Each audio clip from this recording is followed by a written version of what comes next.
Board of Education business meeting of November 15, 2022. This meeting is being conducted via hybrid video conferencing and is being live streamed by the county channel. Requests for public comment participation will be accepted between 5 and 5:30 this evening by sending an email with your name, phone number, and topic to robin.cushingberry@beaufort.k12.sc.us, and Robin is spelled with a Y. You will receive a phone call during public comments where you'll be able to speak and address the board for a maximum of 3 minutes on issues within the board's domain. The forum would be limited to 30 minutes. If you are in person, you may address the board for a maximum of 3 minutes on issues within the board's domain, and each speaker must fill out a public comment card. Please see the board clerk for a Point of card. order. Request for the second. It sounds very muffled. Everything that you're saying, it sounds muffled. How about Angela? Is it muffled to you? Yes, ma'am. I was about to type in the chat that you do sound muffled. Your mic is not that clear. It's clear in here. Yeah, it's good in the room, so we're trying to figure out.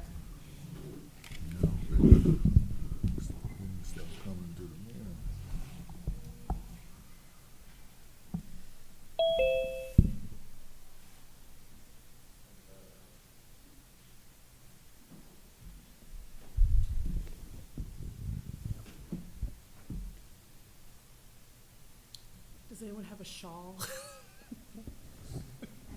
A blanket? All right, so William, Earl, and Angela. Okay. Earl and Will? Yes, ma'am, Madam Chair. And Earl, is it good for you too? Yeah, okay, he said yes, all right. So requests for the second public comments will be accepted between 7 and 7:30 in the same manner. The second public comments will take place prior to adjournment no later than 9 p.m. The second forum will be limited to 15 minutes. In the event the board has not finished addressing all items listed on the November 15, 2022 agenda, the board will reconvene at 6 p.m. tomorrow evening, the next business day, to finish the agenda items. So we now need a motion to go into executive session. All right, could you please read the motion, Ms. Boatwright? Yes. I move that we go into executive session for receipt of legal advice related to a contractual matter covered by the attorney-client privilege pursuant to South Carolina Code annotated section 30-4-70A2. Receipt of legal advice regarding 2 pending claims covered by the attorney-client privilege pursuant to South Carolina Code annotated section 30-4-70A2. Discussion of negotiations incident to proposed CBRE HERE contract amendment number 7 for construction management services pursuant to South Carolina Code annotated section 30-4-70A2. So do we have a second? Okay. So the motion to go into executive session by Ms. Boatwright was seconded by Mel Campbell. Is there any discussion? Mr. Smith? Yes, ma'am, Madam Chair. Who will be advising us in the legal matters? Okay, yeah, thank you. The first matter, the contractual matter, is with respect to Miss Andrea White. Mm-hmm. And the other 2 pending claims, I will be advising the board. Thank you. Thank you. Thank you. All right. Could you please lower your hand? And are there anybody else? Hands up? Nope. Okay. All those in favor of going into executive session, please raise your hand and say aye. Aye. Middleton, aye. Smith, aye. And Earl Campbell?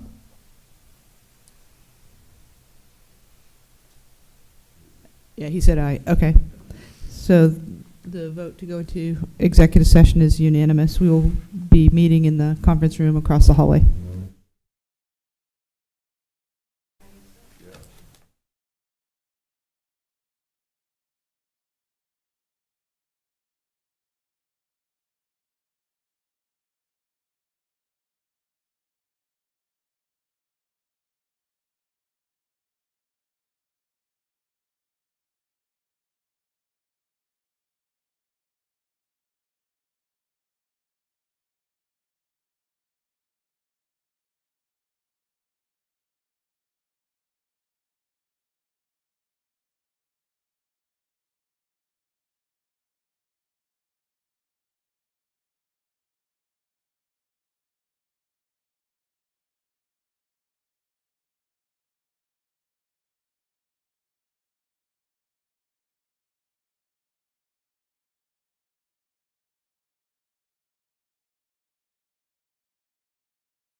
1,000 U.S. soldiers on Hilton Head, which we're looking at.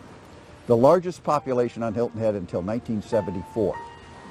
So this was a major U.S. government installation in the heart of the South. It was the headquarters of the U.S. Army Department of the South, but more importantly, it was the headquarters of the United States Navy South Atlantic Blockading Squadron. So the biggest ships in the Navy were here. And so it became, and that's really where the story of Fort Fremont starts, with that huge Civil War military operations and installations on Hilton Head, on St. Helena Island, on Parris Island, and in Beaufort.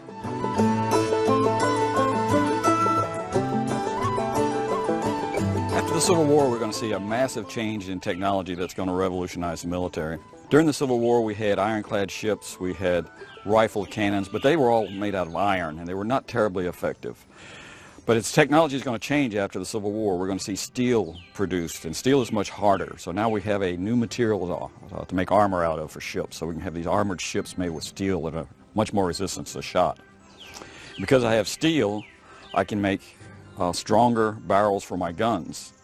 I can rifle and machine these much better, and the rifling is the spirals that are cut in the barrel that allows it to shoot further with more accuracy. And we can also now have breech loading guns that can lock from behind, so I can load my gun from behind. I don't have to go have the old black powder muzzle loading cannon that I had before. Now I can fire much more rapidly. If I compare the gun of 1890 to the guns of 1860, for the same caliber, the same diameter gun, the 1890 gun will be able to fire a projectile that's 4 times heavier, can shoot it 3 times further, can put it in with greater precision, and can put it through much more armor than anything we had in 1860. It's a world difference. A military historian, E.R. Lewis, would say that the change between the Civil War and 1890 in artillery technology was the greatest that would be seen since the invention of artillery in the 14th century to the introduction of the nuclear projectile in the 1950s. So there's been a huge change in gun technology. At the same time, it's not just the steel, but also the powder that fires these guns is different. We have new chemical makeup, and sort of like cordite is invented now, and it's still a widely used military explosive even today. Smokeless powder is invented during this period of time. And it's not just chemical composition, but it's the details of how you make the grain, how fast they burn. So much like the skill of firing a solid rocket, solid fuel rocket, it's that same kind of technology that's been developed in these gunpowder and this new powder. So our weapons of this day are much, much greater. They would be the great killing machines of World War I. Most of the casualties on the battlefields of World War I would come from artillery. So the world has seen a huge change in artillery, and that's tied into changes in ships. We now have steel armored ships. They're all steam powered. They are now equipped with these fine long-range guns, and they now become the dominant threat of the late 19th, early 20th century. This is the threat. The French and the English would bombard cities like Cairo and reduce them to rubble because they were unable to defend them. So this is how the world was seeing the threat from this new technology. Big battleships are the threat of the era, and new guns and fortifications on the ground are what you have to defend against them.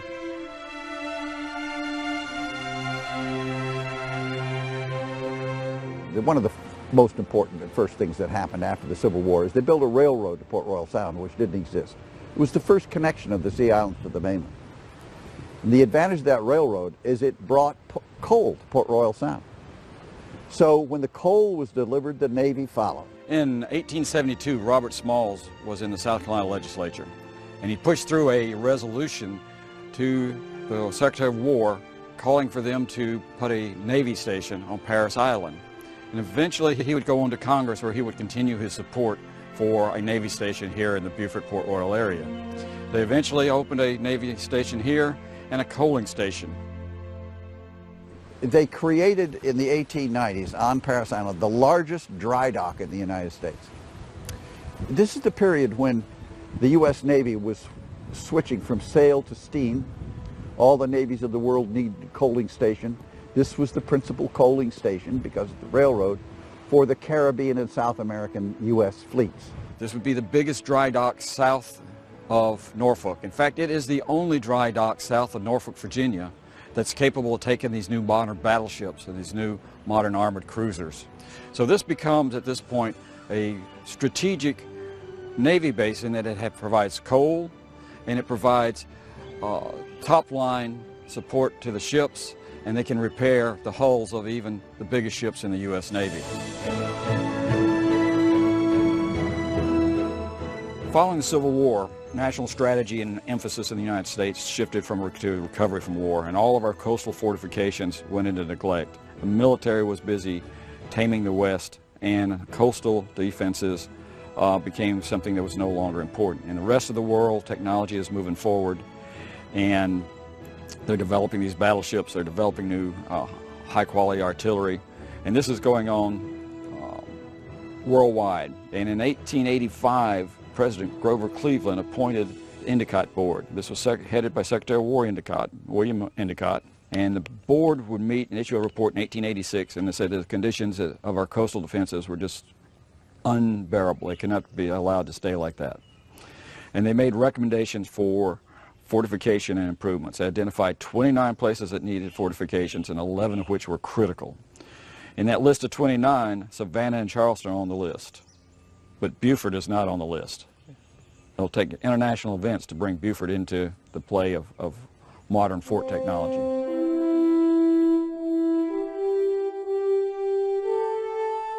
So the USS Maine was here on patrol and in the harbor, and while they were in the harbor several times, they entertained the local population. So the merchants and the social leaders and the political leaders of Beaufort were invited to come have lunch with the captain of the ship, Captain Sigsbee. And the officers got to know the people got to know the officers. The crew, which was large, would go ashore on payday and make friends with everybody in town. So it was a very social arrangement between the towns, Port Royal and Beaufort, and the ship. So the Maine left here, it went and reprovisioned, it refueled in Key West, and then went the 90 miles across to Havana into the harbor and blew up.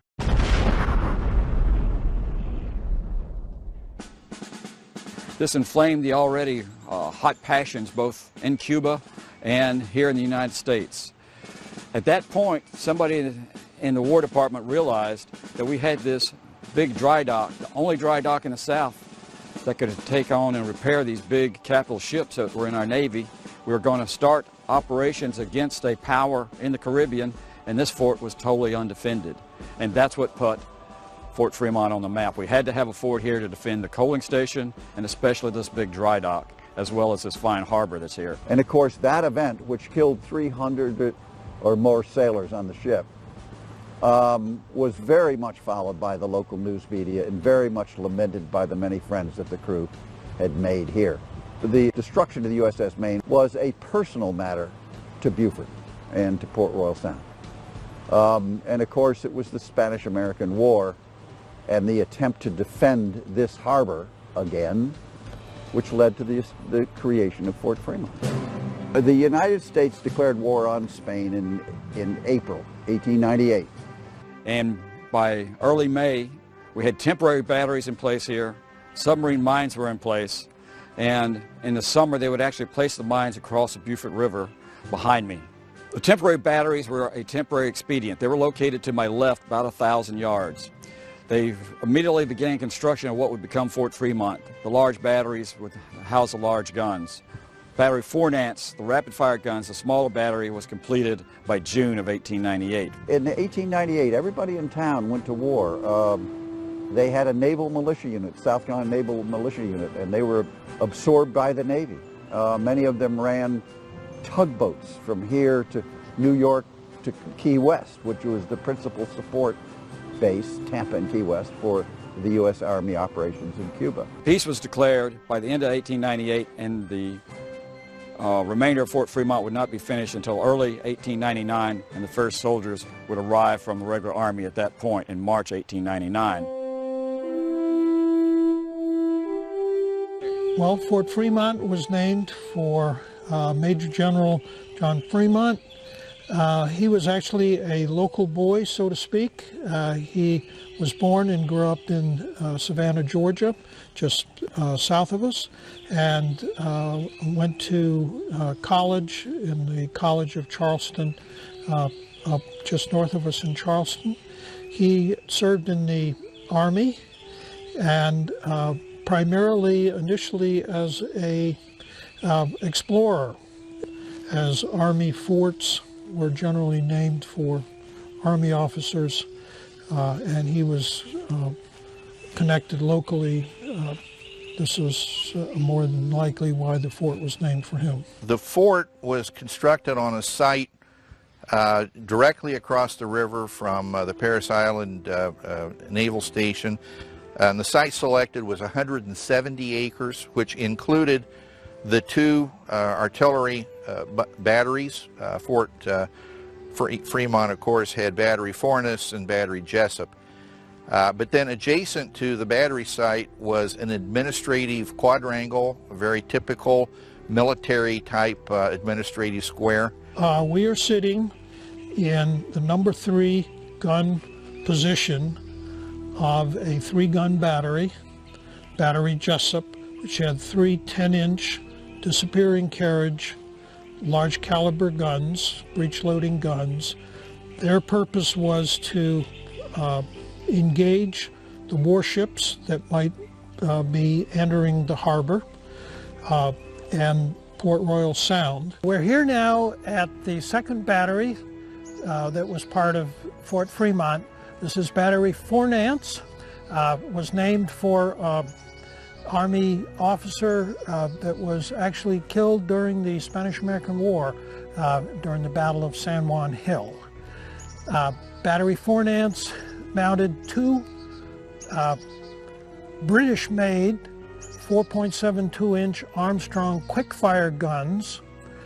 They were called quick-fire because they were loaded with a complete cartridge, and in time of action, they could fire 4 to 6 rounds per minute. The purpose of Battery Fornance was to defend the minefield, which was the other component of the Endicott Coast Artillery or Coast Defense System. A minefield with controlled mines, controlled meaning that they were connected electrically to shore and could be fired on command from shore. That control station would have been probably shared with the plotting room. And in order to protect the minefield, obviously an enemy would want to interfere with that, might send vessels, small ships in here at night to try to interfere, and this battery would take those vessels under fire if there was suspected that they were doing something to interfere with the mines, such as pulling up the cables and cutting those. The Endicott era fort was a formidable technology. It represented state-of-the-art technology, defense technology of its time against the state-of-the-art threat, which would be the battleship. The life for the soldiers at Fort Fremont was disciplined and regimented. They even had meal times were specified lengths of time, 15 minutes for lunch, 15 minutes at breakfast, 20 minutes at supper. They had to practice their skills. They were training and doing maintenance constantly. If you can imagine, with these big guns, they had to have skills and practice the skills in artillery, mine laying, signaling, which involved, in our case at Fort Fremont, the use of the fire control tower, which was a pretty sophisticated and advanced signaling technique. Then they also had to practice the typical military skills, marching and drilling, small arms fire, first aid, and so forth. In addition to that, they also had participated in athletics. They had physical training, PT, and they also had sports teams. So this was to keep them physically fit so that they could continue their duties, because it was pretty rigorous at Fort Fremont.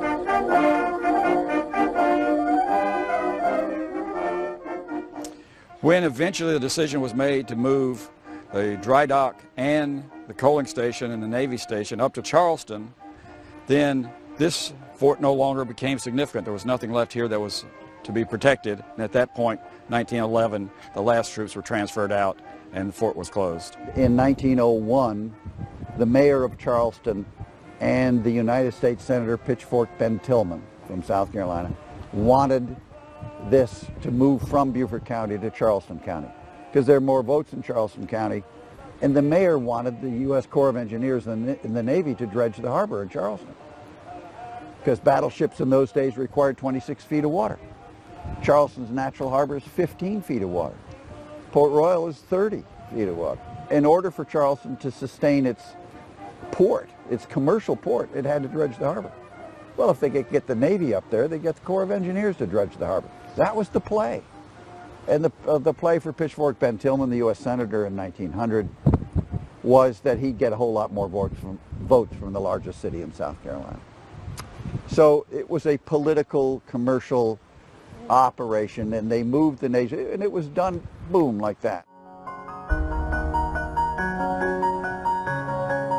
The fort did its job. It was a deterrent for anybody that wished to attack these.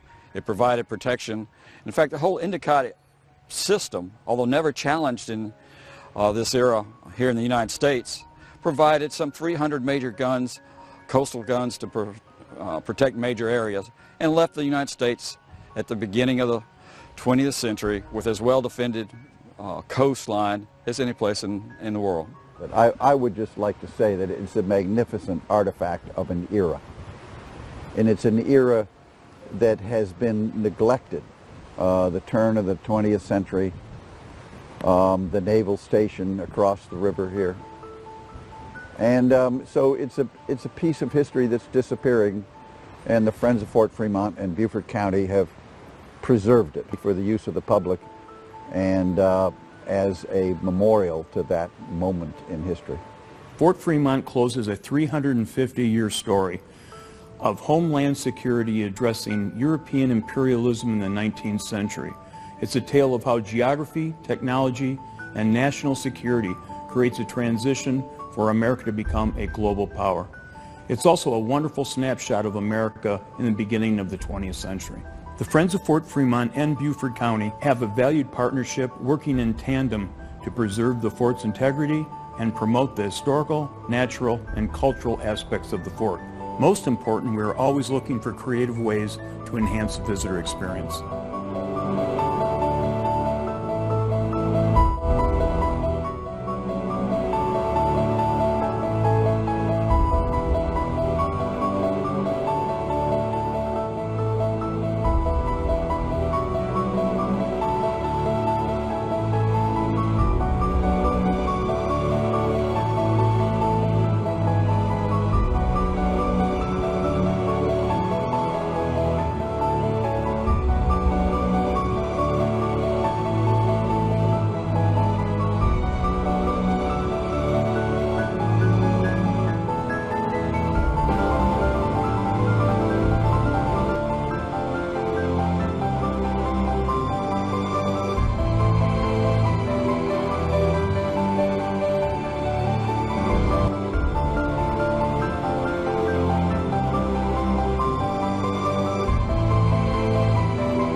It's civilization versus nature's fury.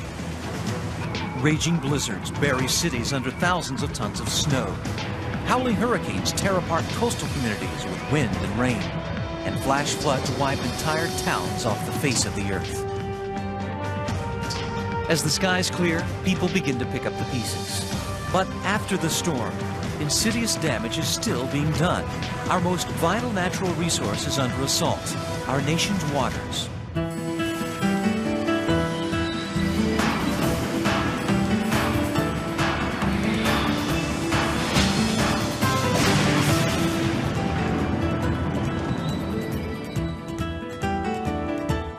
We're at the Chattahoochee Nature Center, and we're trying to find out what a watershed is. First victim. I need you to tell me what a watershed is. Do you have any idea? Watershed? A watershed? Where people go to the bathroom? Sweating, I guess. Something to do with sweating? Uh-huh. Like after you run, when You perspire, yeah. and then you shed it? Uh-huh. We wanted to ask you if you knew what a watershed was. A watershed? Yeah. Is it kind of like the rain? Do you know what a watershed is? A shed that holds water. Come here for a second. I want to ask you something. Do you know what a watershed is? No. No. Do you have any idea? What do you think it has something to do with? I don't know. What a watershed is? Yeah. That's just a drain pool, I guess you'd say, or the drain area that where the rainwater drains into the river. Correct. That's a great answer. A watershed is that area of land that drains to a body of water, be that if it's a river, a stream, the ocean, an estuary, a bay. Wherever you live drains to some water body, and you live in a watershed. So everyone lives in a watershed. And in this modern industrial age, our water sources are becoming more contaminated with each passing year. The biggest water quality problem that we have in the nation today is polluted runoff. All water east of the Continental Divide drains to the Atlantic, while water west of the divide flows to the Pacific. And one drop of rain can cross many different watersheds along the way. As runoff flows into rivers, streams, and storm drains, the water picks up trash, dirt, bacteria, toxic chemicals, and fertilizers, creating a soup of pollutants that is extremely hazardous to the environment. And the consequences of polluted runoff exist worldwide. The UN estimate is that there's about 1 billion people on the planet right now who don't have adequate access to fresh water. 97% of all water on Earth is salty ocean water. Of the remaining 3% that's fresh, over 2/3 is frozen in glaciers and polar ice. That leaves less than 1% of all the planet's water for our use. I predict in the future that some of the U.S. water needs are going to come through pipeline because we have just overused our supply.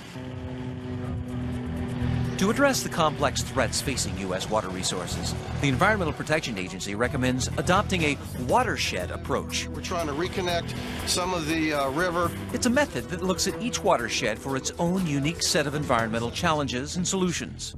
In many cases, people mistakenly identify large discharge pipes in the water as the problem. But that may not be the problem. It may be coming from agricultural runoff. It may be coming from stormwater runoff over parking lots and impervious surfaces. Every watershed is different, and you need to look at each watershed in its own terms and then think systematically about how you remediate, how you clean up that watershed. In California, the Santa Monica Bay watershed drains a dangerous amount of polluted runoff after each storm.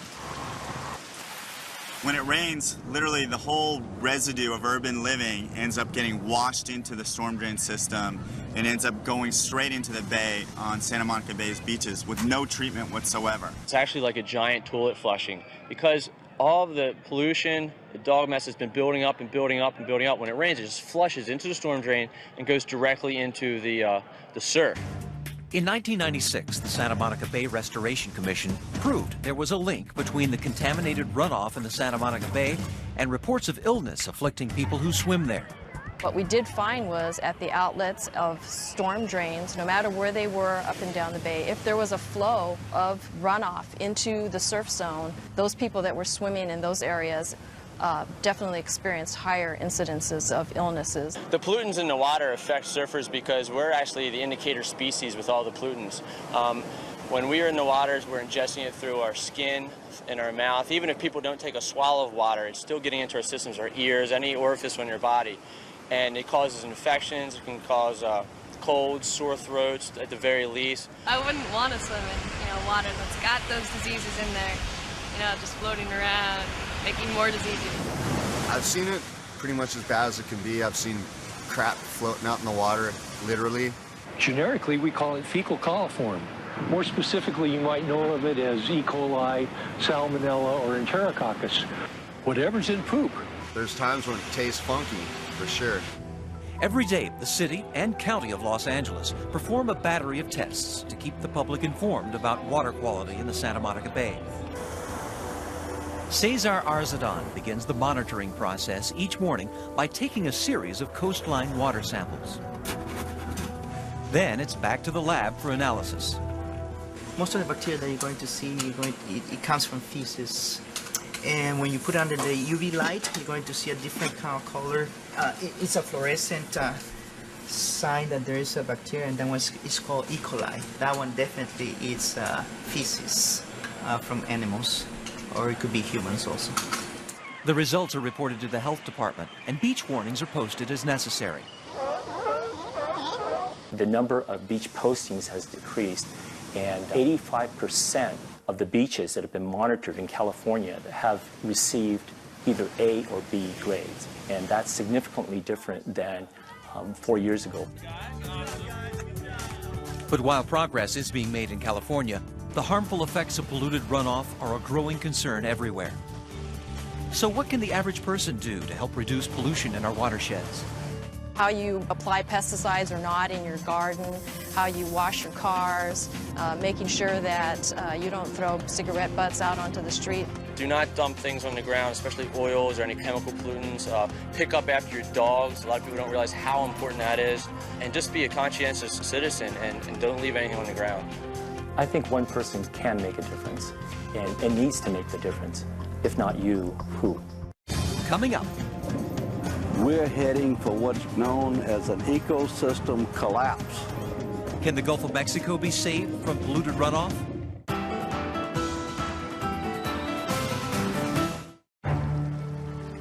It was a flood of apocalyptic scale.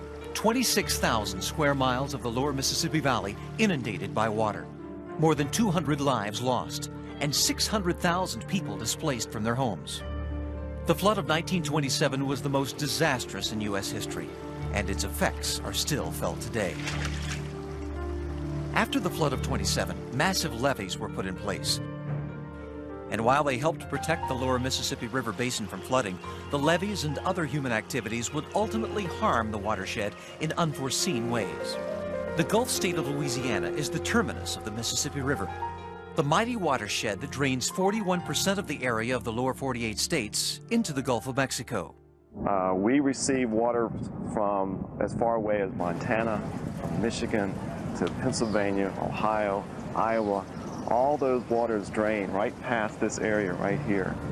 But by the time all that water enters the Gulf, it has accumulated enough contaminants from polluted runoff to create an enormous hypoxic zone, an area of water lacking in vital oxygen. The size of the low oxygen zone in the Gulf of Mexico is about 9,000 square miles. That's equal to the size of the state of New Jersey. The shortage of oxygen is killing fish and other sea life and could potentially have a devastating effect on the regional economy. We are the largest navigation port in the United States. We are the second largest in the world. We have the largest fishery in this country. When we was crabbing, a lot of times all our crabs will be dead and we can't even sell them. The reason hypoxia should be of concern to most citizens in this nation is because it's a sign. It's a sign of the degradation of our water resources. We're heading for what's known as an ecosystem collapse. If you're going to have an ecological disaster caused by the offshore hypoxic areas, then that absolutely translates into an economic disaster. So what exactly is causing this dead zone in the Gulf? Hypoxia develops when an area of water receives excess pollutants, primarily an overabundance of nutrients, which produce large algae blooms that die off and lead to low oxygen. And since the Mississippi gets fed by tributaries that flow through 31 states, that adds up to a staggering volume of contaminated runoff. You have drainage into the Gulf of Mexico from the Ohio River, the Mississippi River, and the Missouri River. Yet each of those three major river systems are watersheds in and of themselves with their own challenges and their own problems. The Mississippi River has always delivered a lot of water, and that hasn't changed over the centuries. What's changed is the amount of nutrients in that water. In fact, the Mississippi's nitrogen levels in the lower Mississippi River have tripled since the 1950s, and the growing hypoxic zone off the Louisiana coast contains the disturbing evidence. It's like a rusty color, stinky, rotten looking. You see fish just swimming sideways, gasping for air and stuff like that. And when you pull up the nets, not one shrimp alive. all dead. Orange, the fish, they rotten, like melting away and stuff like that. Can't breathe stuff, and it's just rotten. This is just a fact of life, the way we treat our water systems, because we use them as our garbage dumps. We use them to dilute our pollutants and things like that, and it flows downstream. I believe the statistic is that if you're in New Orleans, the water that is going by you has passed through a human gut something like 3 or 4 times before it gets to you. Incredibly, Louisiana boasts a natural resource that removes pollutants from the draining Mississippi, the once abundant wetlands. Plants that grow in wetlands produce these wonderful filters for everything that is coming into them. They trap sediment, they tempt chemicals, and what leaves the wetlands is much, much cleaner water. Wetlands also provide an important habitat for birds and other wildlife. Sadly, the Louisiana wetlands are quickly disappearing. Coastal Louisiana has lost about 1.2 million acres of wetlands in the last 100 years. When we levied off the Mississippi, it cut off the Mississippi River water from the marshes. In addition to the levees, a network of man-made navigation channels is also compromising the wetlands by allowing salt water to seep into the marshes. Once that salt water travels up these channels and overflows the banks of these channels out into freshwater systems, such as the cypress swamp, that salt water sits out there around the roots of these trees and kills them. They cannot survive salt water. They're freshwater plants. Eliminating the hypoxic zone will take more than saving our wetlands. Reducing nutrient runoff in the Mississippi River watershed is the heart of the problem. It's an issue involving over half the states in the nation and a vast array of industries, particularly farming, which uses nitrogen-rich fertilizer to grow its crops. Fertilizers are helping the United States produce the food for the world, but there is such a thing as overuse. There are scientists who have done the analyses and predict that you could reduce fertilizers by about 12% without reducing crop production and see a significant decrease in the amount of nitrogen going into the Mississippi River. Experts say the first key to changing behavior is raising public awareness. We all live downstream of somebody, and we all live upstream of somebody. So what somebody else does in their watershed affects the water that I receive, and what I do in my watershed affects the water that somebody else receives downstream. If we don't clean up our act, our water resources, which we simply cannot live without, will be ruined. Coming up, can the water supply for 9 million New Yorkers be saved from the ravages of polluted runoff?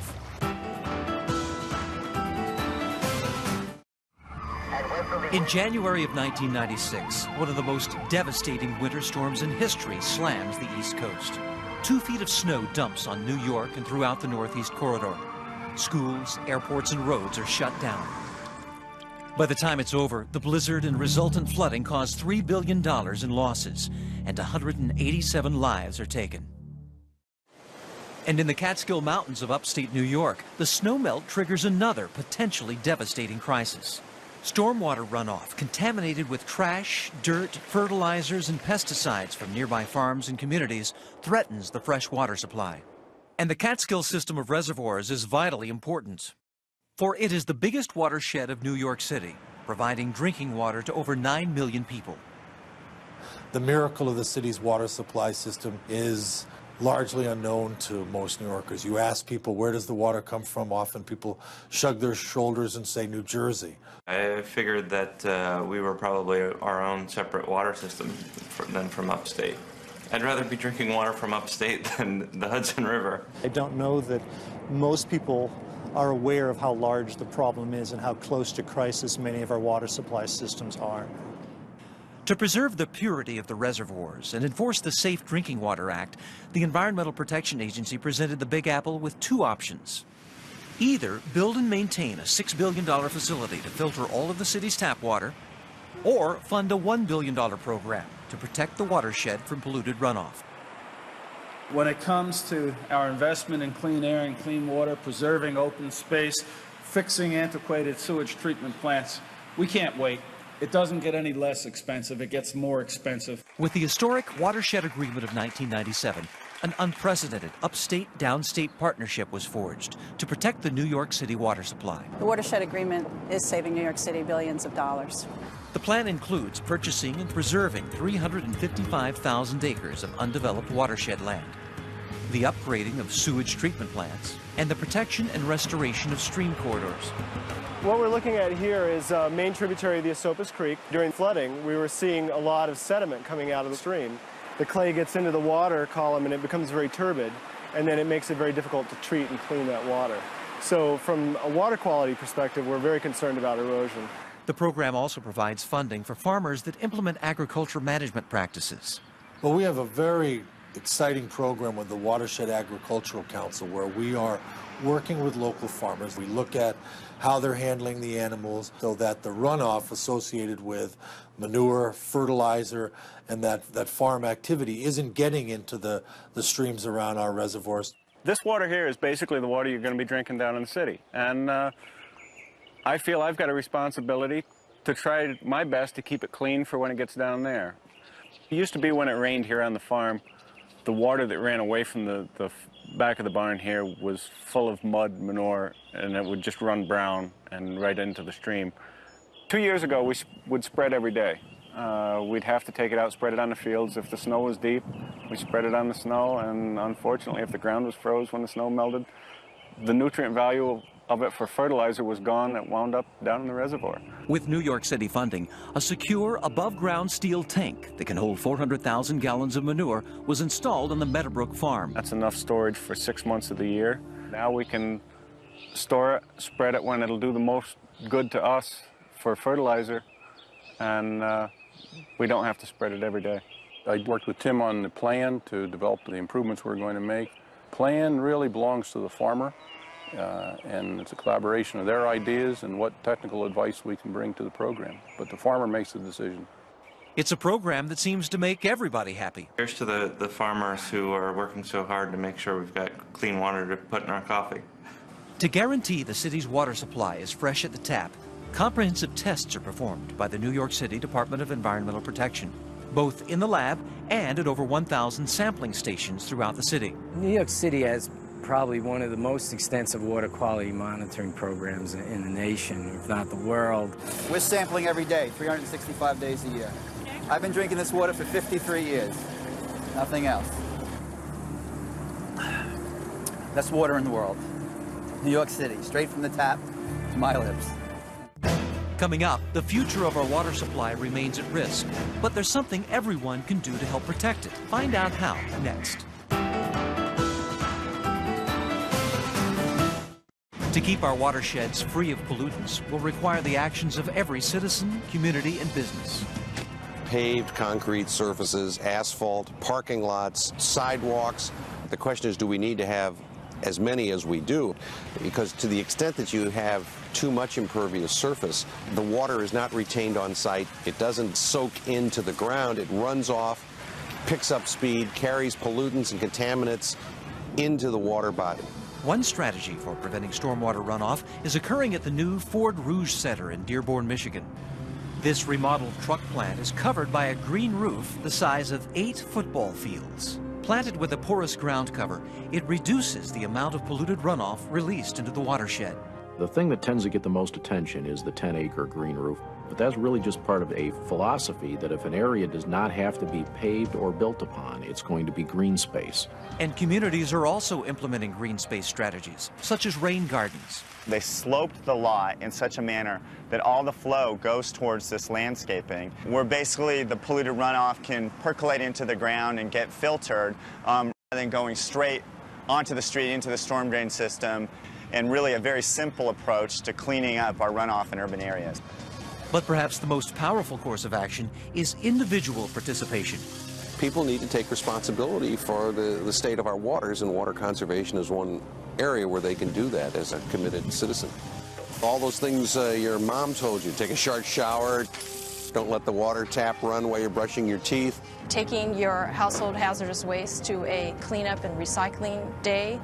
Don't wash your car on the streets and put all those suds down into the drain. When you change or use motor oil, you don't dump it into the street.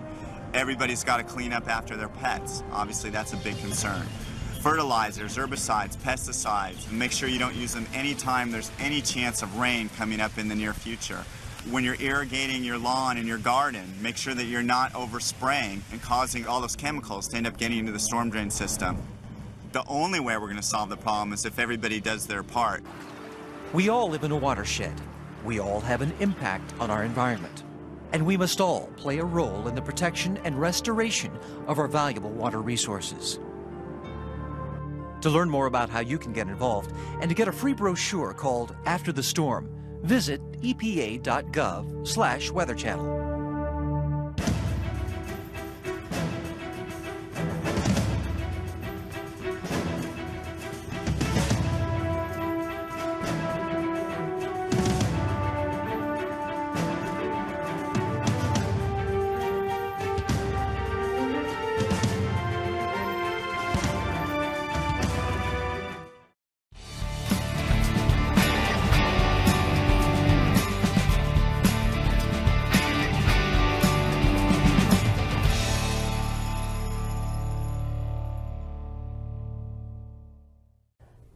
Dr. Gates, tell me a little bit about the timeliness of the Reconstruction series. Why now? 12 years of black freedom, followed by an alt-right rollback. A president immediately following Abraham Lincoln who refused to renounce white supremacy. A conservative Supreme Court that effectively undid the power of the 14th and 15th Amendments. What's that sound like? Contemporary times. Contemporary times. So it was obvious that we could teach our fellow citizens in America about the perilous moment in which we're living by analogy through telling the story of Reconstruction and its rollback. And I first started thinking about it after the horrible murders of Reverend Clementa Pinckney and the other innocents at Mother Emanuel Church, because the justifications that Dylann Roof summoned for his actions were very reminiscent of racist rhetoric about black people immediately following the Civil War and following Reconstruction. And I was shocked. It's almost like a horror movie when you think that the vampire's dead and all of a sudden they come up out of the casket and you think, damn, I thought I put a stake in your heart. I thought that the worst and most pernicious and heinous aspects of anti-black white supremacy were long gone, and I was naive about that. And we've seen a rise in hate speech, anti-Semitism, anti-gay attitudes, and when people become frightened, particularly about their economic future, they look for scapegoats. And the scapegoats traditionally have been Jewish people, women, gay people, and of course in this country, people of color. So it's a moral, a lesson. Let's don't go back to what happened with the rollback to Reconstruction. Reconstruction is such an important part of American history, and yet it is so misunderstood. Why is that? Why is it that we don't have a better understanding of this period and what it actually meant? Well, W.E. Du Bois wrote a book in 1935 called Black Reconstruction. And one chapter is called The Propaganda of History. And he analyzes how white historians had written about Reconstruction. And that was part of the rollback, to create a mythology of black incompetence, that black men had been elected to office and couldn't properly serve, that black voters had been manipulated by northern scallywags and carpetbaggers, that basically they were tools and pawns, that they were dishonest. Robert Smalls, who was one of the greatest heroes of the Civil War and Reconstruction, served 5 non-consecutive terms in Congress because he was constantly being accused yet of stealing money and misappropriating funds. There was a mythology sanctioned by the discipline of history located at Columbia University called the Dunning School, led by historian Professor Dunning. And they found every way to traduce the achievements of black people. And that has only been undone by historians since Du Bois published Black Reconstruction, and most notably under the leadership of another Columbia professor, Professor Eric Foner, with whom we made our Reconstruction series. He was our chief consultant. Plus, we have over 40 historians doing modern, cutting-edge scholarship on Reconstruction, whom we feature in the series. So it's very much a collective series, and it's very much a counterpoint to the received interpretations of Reconstruction fabricated by the Dunning School. Well, for us, this is the Foner School. The Foner School. For us in South Carolina, it has a very special meaning. Why is the state of South Carolina so pivotal to an understanding of Reconstruction? South Carolina was ground zero for Reconstruction because it was a majority black state. There's a famous 1872 lithograph of the first colored senator and the members of the House of Representatives, and 3 of those men in that lithograph were from South Carolina. When Richard T. Greener graduated from Harvard, the first black man to graduate from Harvard in the class of 1870, where was the land of opportunity? Was it in New York? Was it in Boston? Was it in Philadelphia? Charleston. Came to Charleston and went to Columbia and served on the faculty and took law classes there. A black man from England, from Liverpool, England, Robert Brown Elliott, came to Boston in 1867 with the British Navy, could smell the opportunity, headed straight to South Carolina and worked for Richard Harvey Kane's newspaper, then was elected to Congress. Very eloquent man. And this was where it was at. This is where it was happening. And when I interviewed Representative Clyburn, his office in the Congress. Well, he's long been a student of Reconstruction. Yeah, I mean, it's like a museum. You go in there and all these brothers are on the wall. And we talked about the fact that South Carolina had a black majority in the House of Representatives. You can't imagine that now. South Carolina, even in the 18th century, was called Negro country. It was a black state. And very soon that was dismantled. So it's no surprise that many of the most vicious battles over race occurred here, because there was an attempt to control this black majority. I went to Calhoun College at Yale University, and John C. Calhoun was an intellectual racist. He not only wanted slavery to continue, he wanted to resurrect the slave trade. He was a rough brother. What do you feel were the most important and most significant aspects of Reconstruction, the real positives? The establishment of black social institutions, particularly the churches, fraternal organizations, social organizations, the fact that so many of the slaves wanted to get married and legalize their love relationships, the taking out of ads in newspapers to reunite families, and the fact that 80% of the eligible black men in the South registered to vote in what I call the first Freedom Summer, the summer of 1867, and 500,000 of them cast their votes in the general election of 1868 for Ulysses S. Grant. That's amazing. And people formed schools, historically black, what we now call historically black colleges and universities like Shaw and Howard, but elementary schools. And in South Carolina, Allen and Benedict and Claflin. Absolutely.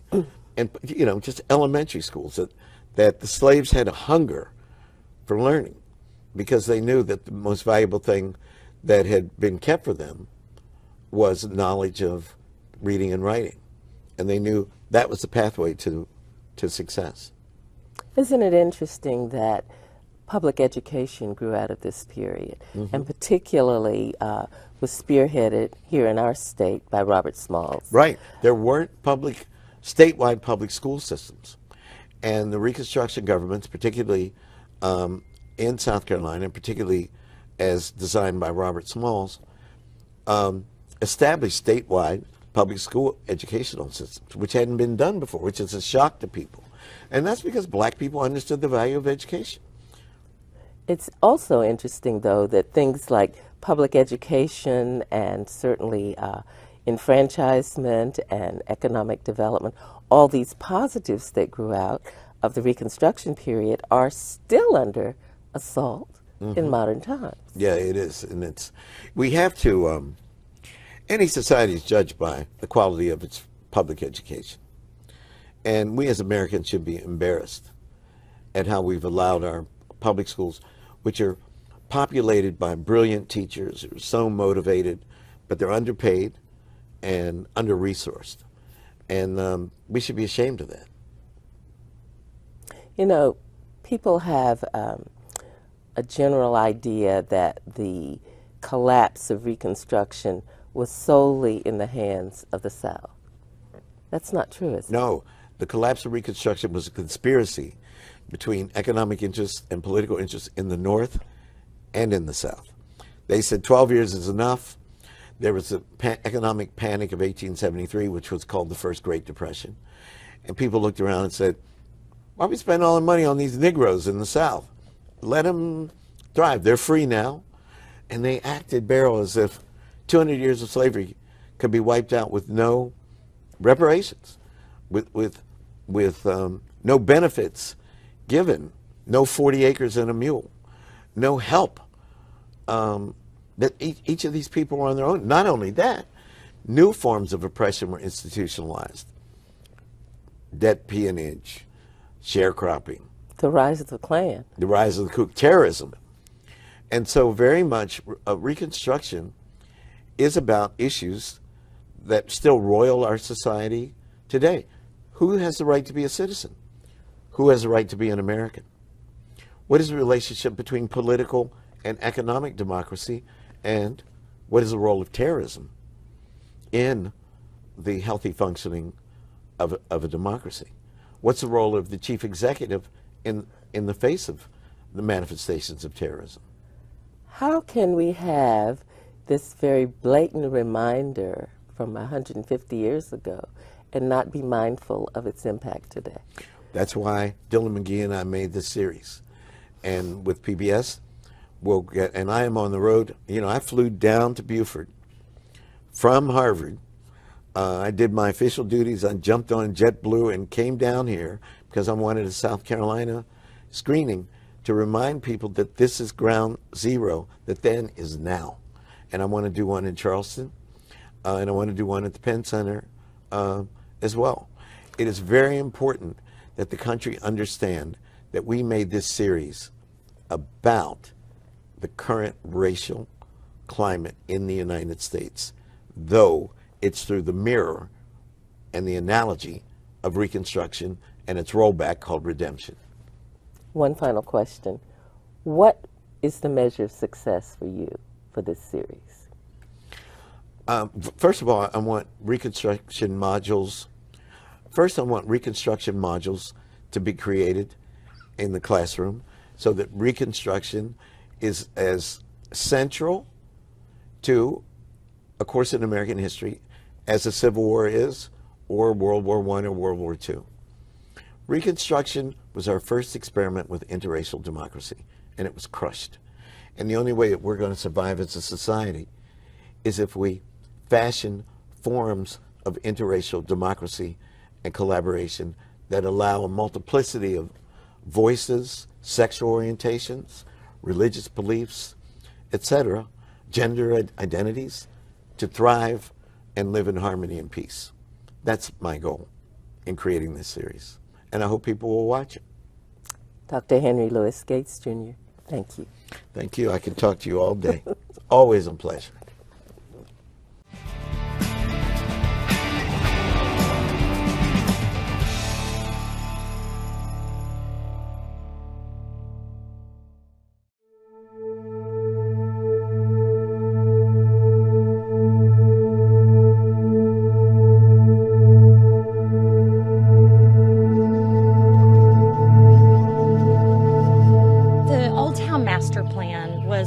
In probably 2006, right around there, we were starting to see the growth affect our small town, coming west off of Hilton Head and moving its way into Bluffton. And Bluffton was just this small somewhat of a square mile, but growing. So we decided to put some money and a lot of our efforts into what is called the Old Town Master Plan. It was adopted in 2006, and it really is a blueprint for all of our policies, improvements in our historic district. So the Garvin House is behind us. It is a historical structure. It's probably the last freedman's cottage that's on the river. So you look at it and people think, tear it down. Well, again, if you go back to this Old Town Master Plan, it would tell you, enhance your structures. Put your time and effort and your money into places that can't be duplicated.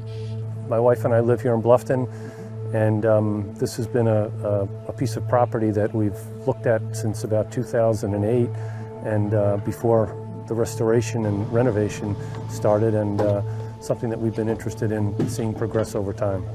Well, it's very interesting. The house has been called the Garvin House for just kind of folklore vernacular, and as Melanie Marks, my wife, went through the genealogy, it became clear that his real name was Cyrus Garvey, but through transfer of deeds and the way people wrote things, that his name is actually Cyrus Garvey. But it took on Garvin, and at times you see Garvin, at times you see Garvey, but his real name, as you track back his family and so forth, is truly Cyrus Garvey. You know, the history says that he built the house in 1870, shortly after, you know, his freedom, on property that belonged to Joseph Baynard, who was a plantation owner. His summer home was here on this property, but his plantation was near or possibly in the bounds of Palmetto Bluff, the development. And somehow Cyrus was able to work this land, build his house in 1870, but didn't get deeded the property until 1880 by Joseph Baynard. When you think about this house and he was living here and the view that he had, it's amazing. My wife and I got together and we said, we have to become part of this somehow. We have to come down here and spend time here and try and facilitate and bring more awareness to the fact that this is important. This is history, and how could we help? Well, what brings us to Bluffton is this magnificent house here, the Garvin House. We've been working as director of the Palmetto Trust. I'm all over the state working with municipalities and communities, and this has been on our radar ever since I came on in 2007. And this was an amazing story of this family after freedom were able to build their own lives here in their own property. This is kind of a unique situation because most of the properties we work with do get turned into private homes. This is one where it really is going to be like a museum situation where the place is saved and the community can participate in learning about it, and the town can leverage it as part of their historic character that is so known in Bluffton so well. Basically, when we took over this project, there was a stabilization project, which basically means where these 6x6s cribbing carries a steel beam that pretty much runs through the length of the house. So you've got one here, and you've got one pretty much that runs down the center, and this was basically to give support, because you can see the structure got to the point of where it really couldn't stand by itself. Now, this is new product, but what we've done is we were able to salvage all of the original flooring. So we basically removed it from the house, wrapped it up, documented it, numbered it so that it can go back down in the same place. And what we'll end up doing is painting the plywood floor black so that you can't see down through the cracks, and it gives the illusion of what it used to look like. We'll install as much of the original stuff as possible. Same thing with the siding. So you can see it's not too hard to pull down. It's almost completely off. But we'll take this down, photograph it, document it, and we put it back in the same place. This is some of the original old beam.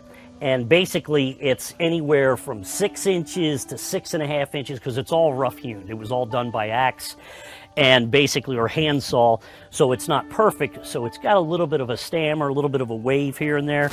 So we've interlocked and tied it in. When we dug the footing, we came across a lot of interesting things. So just various bottles, little baby perfume bottles and things like that, just, you know, that would be, you know, precious to them back in the day. And these are some of the old original lids from the cannery, from the oyster factory. I kind of always enjoyed the challenge of looking at something and trying to look at, okay, why did they do this, or how did it develop into this, and how it progressed and changed. And just even standing here, you notice that this is exterior siding. So the original structure used to end here. That was the original back door, had a front porch on the front side. So as time progressed, they needed more room. They basically just notched in, added to the foundation, brought a new roof out, and now this became basically another room, bedroom, living room area, kind of a kitchen area here. And obviously you're not running down to Home Depot and Lowe's. You can see they actually just went down to the beach, got sand, and basically mixed a sand mortar, and you can see some of the oyster shell pieces in it and things like that. Just, that's amazing. What they would do is basically, because of the fact we've got a heavy-duty foundation like we have now, and this used to be basically what they would do is take a cypress stump, hopefully cypress because it would last longer, and this is 1870, but they would bury this into the ground, and then they would start all of their heavy beam and framing and basically sit on top of this. You have milestones every day. You think after, I've been doing it for close to 30 years, that, it's different every day and it's a challenge. So we have a staircase that was intact. So instead of having to remove it, we kind of kept it in place. We worked under it, around it, in it, and we temporarily secured this thing 8 different times while we put the floor system under it. This basically is our racks. So when we actually physically take something off the structure, we want to know where it is and what it went. So what we would do is we would physically remove it, photograph, and then we would go ahead and just label this piece, what side of the house it was on, where it was at, and it basically gives us a guide to put this giant puzzle, back together again. This is a restoration.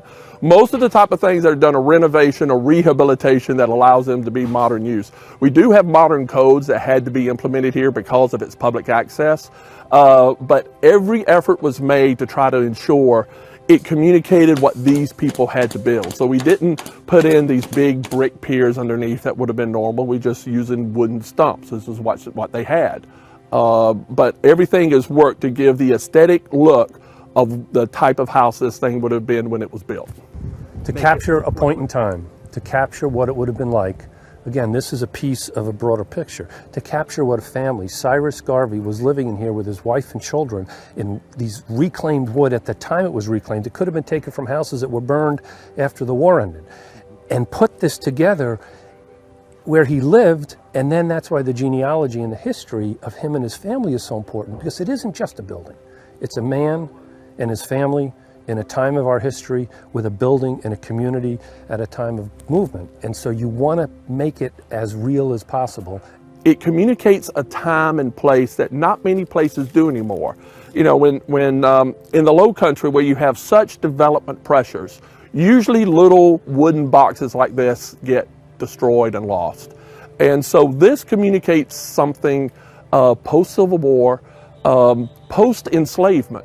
It's about these people surviving and overcoming enslavement into a place of freedom and their niche in property and their own house. And that transitional story is not told enough in the state, and we're so glad it could be done here. The biggest challenge, again, as you know, is working in all of the old lumbers and things like that. We're to the exciting part of it now. We're basically done with the framing. Now we're kind of putting the puzzle back together. You get a feel for when they actually put it together, and you can see their frustrations when they ran out of a particular species of lumber or something to use, and they just changed up and still kept going and pushed forward. I knew the house would be here when we get back, just the methodical way that we put it back together. My biggest concern was these beautiful oak trees that have surrounded this. That was the scary part, because I did come down here 3 days after the storm, and there was trees and power lines down. I couldn't even see the house. I got down the road as far as I could and looked at the house, and I was like, oh my gosh, it just blew me away that the thing was still here, high and dry, no leaks, no nothing, no damage. And that was just, lucky, very lucky. In November of this year, I presented the town with our finished report. And I know the town is planning on using that material to promote the history of the house through brochures, through signage, to make it a true destination for tourists. I think we have to applaud the Bluffton Preservation Society for knowing the value and of the historic integrity of this house for the town. In this community and in this country these days is a very important thing, because there's so much strife and there's so much conflict and friction. To actually have a community like this say, this is important. It's important to put our money here, and it's important to show how people over time did work together and respect each other, and we're resurrecting not only a house, but really a legacy for an individual that rose above a big, challenging time.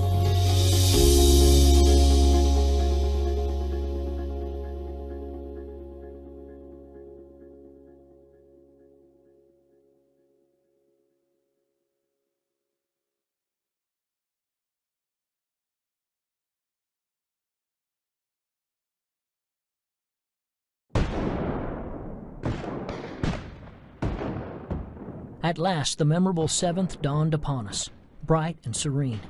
Not a ripple upon the broad expanse of water to disturb the accuracy of fire from the broad decks of that magnificent armada.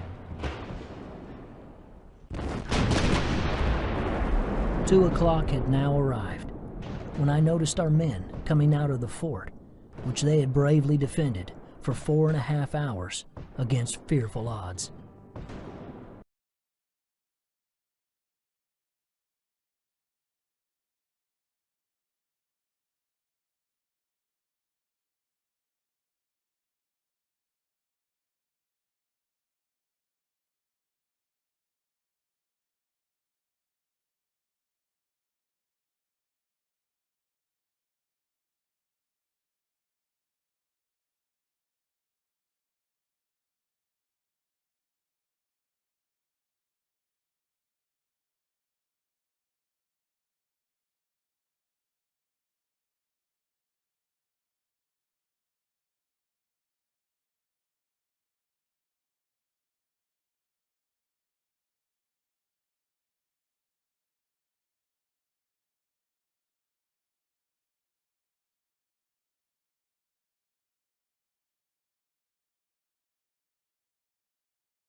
Good evening and welcome to the Beaufort County Board of Education business meeting of November 15, 2022.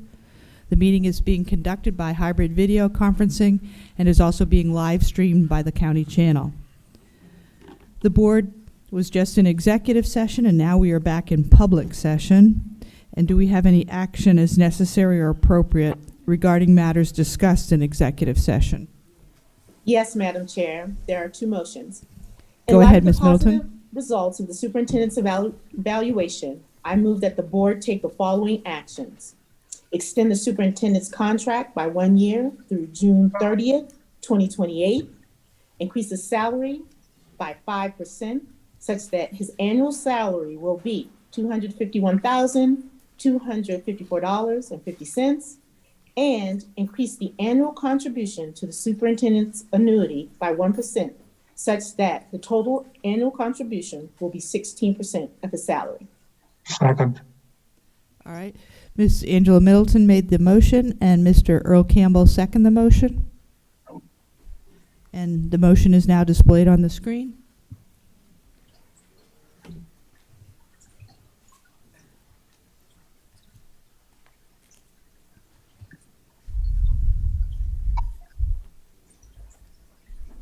Okay, I don't see any hands up, electronic hands up.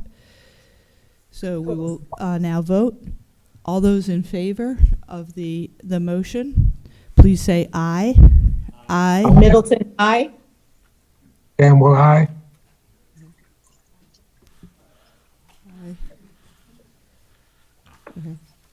Okay. Ms. Fidrich, aye. Yeah, and okay. And any nays?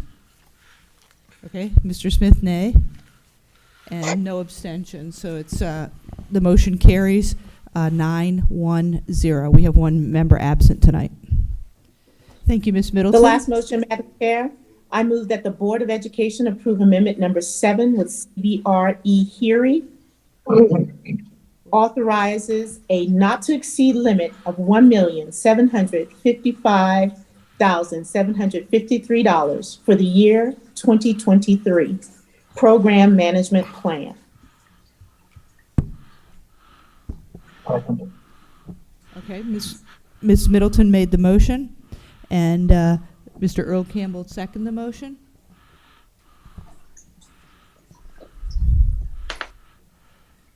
And I don't see any hands up. So all those in favor of the motion, please say aye. Aye. Middleton, aye. Any nays? No. Mr. Smith? All right. And that concludes our motions from executive session, Madam Chair. All right. So the motion carries 8-1-0 with one being absent. And I should have read the prior motion as that same outcome, 8-1-0, one absent. There's 10 of us instead of 11. That concludes our motions from executive session. Okay, thank you, Ms. Middleton. You're welcome. Next up, we need approval of the agenda. Okay. Ms. Ingrid Boatwright made a motion to approve the agenda. Second, we need a second. Okay, second by Ms. Tricia Fidrich. Any discussion? All right, all those in favor of approving tonight's agenda, please say aye. Aye. Aye. Middleton. All right, do we have any nays? Any abstentions? All right, the motion to approve the agenda is unanimous. 9 voting yes. All right, we now need to stand for the Pledge of Allegiance.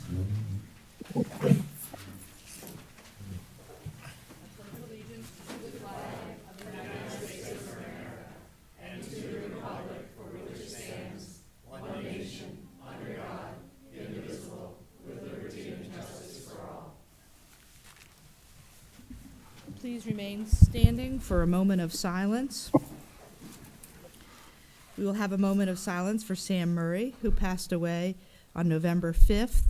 He was the former mayor of the town of Port Royal, and he also was a retired principal from James J. Davis Elementary School.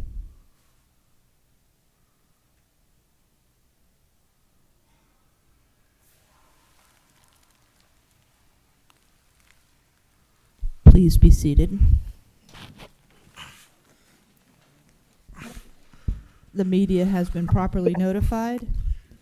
Next, we have Ladies Island Middle School instrumentalist virtually performing Rock and Roll and 400 Degrees under the direction of band director Stephen Johnson. Welcome.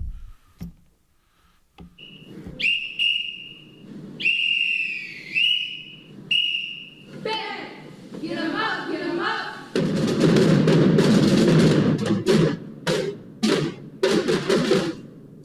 Rock and roll. Band ready up? Ready up. 1, 2, 3, 4, 1, 2.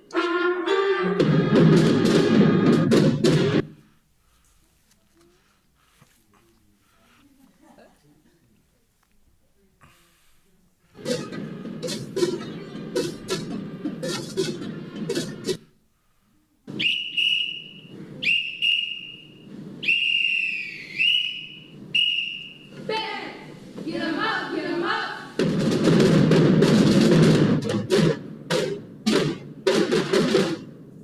Rock and roll. Band ready up? Ready up. 1, 2, 3, 4, 1, 2.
Join up.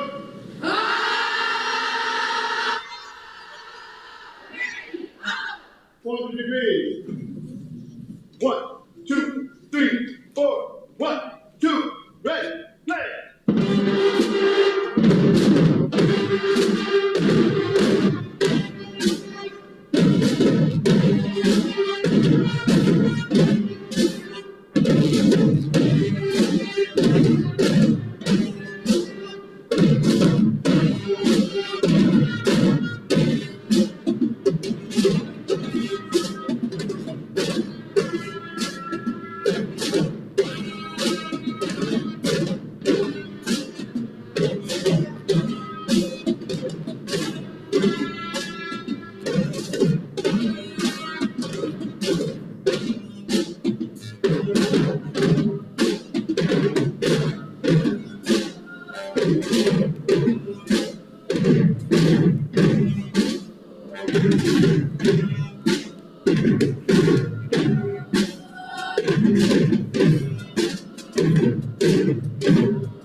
Two, three.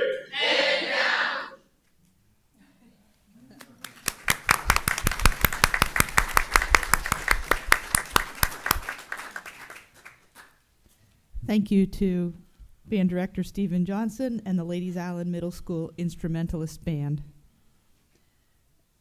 Next on our agenda are the points of celebration, and we have Alice Walton with us. Dr. Rodriguez is not able to be at tonight's meeting.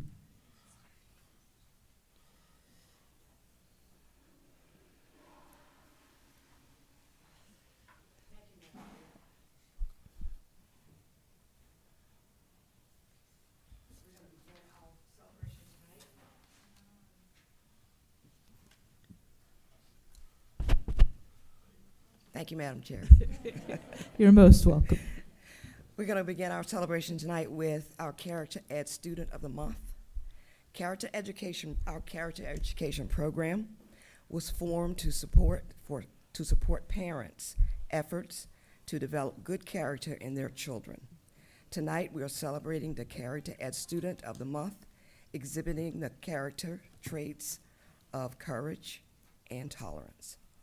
Courage is defined as doing the right thing in face of difficulty and following your conscience instead of a crowd. Tolerance is defined as realizing that everyone is at a varying level of character development. We're happy to announce that our Character Education Student of the Month, south of the Broad, for October is Crystal Buck, an 8th grade student at Bluffton Middle School. Here to tell us more about Crystal is her science teacher, Ms. Guerra.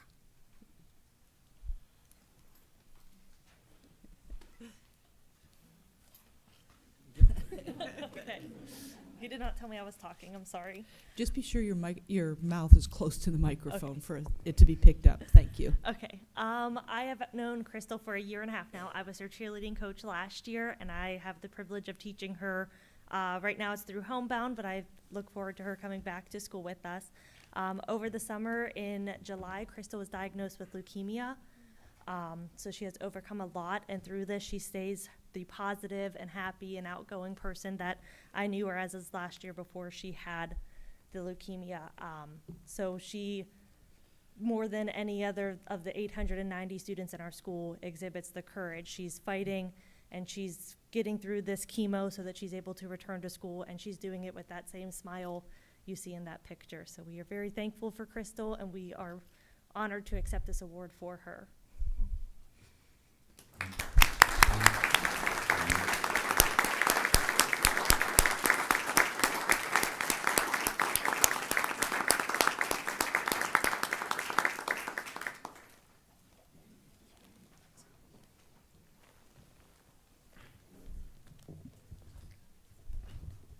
The board wishes Crystal all the best with her treatment and recovery, and congratulate you on a very well-deserved award.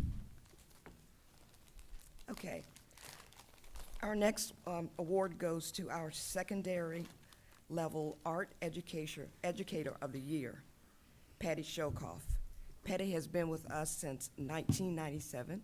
She's always been an outstanding artist, and our hats go out to her for what she's done. And here to tell us more about her is Principal Steve Shedrick.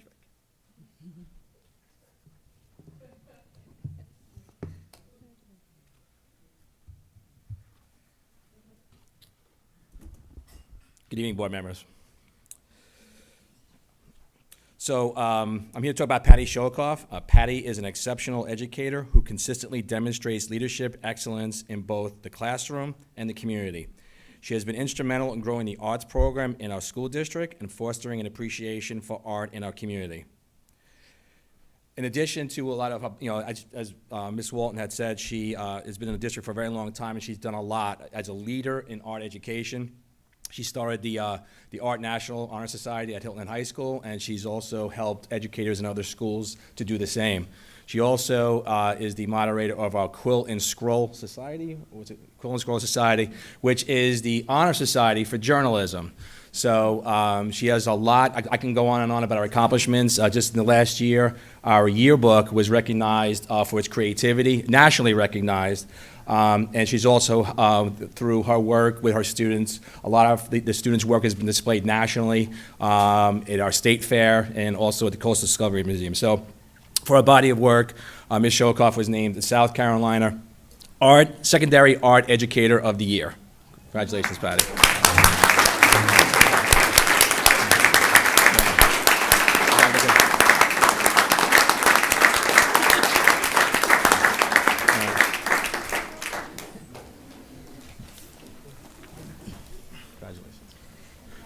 Yeah.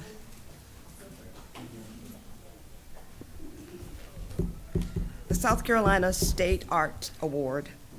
Several students from Hilton Head Island High School and May River High School recently won awards in the South Carolina State Fair Art Student Competition. Here to introduce the students is Hilton Head High School Art Department Chair Tori Montgomery, and May River High School Principal Todd Bornshower.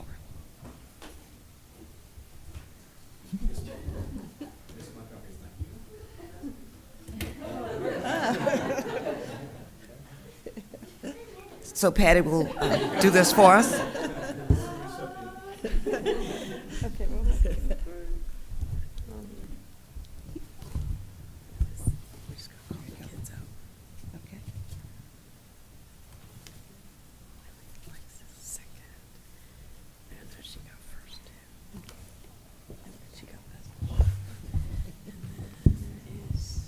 Just be patient with us for a minute.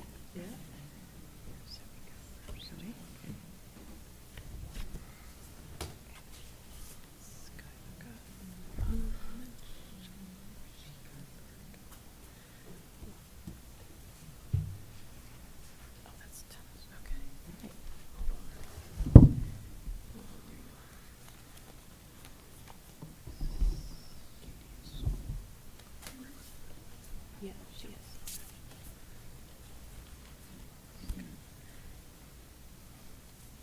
Okay, sorry. Okay, so there were 5 awards for Hilton Head, I think, and for the second year in a row, we had a Best of Show, which was a gorgeous charcoal drawing by Lady Salmeron. Is she here this evening? And then there was 2 first place for Zoe Forshey and Alexis Klein.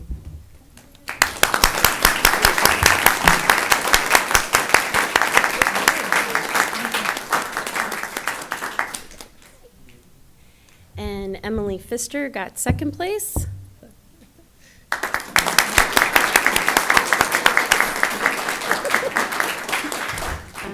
Skylar had a swimming conflict, but she got an honorable mention, Skylar Bruner. So.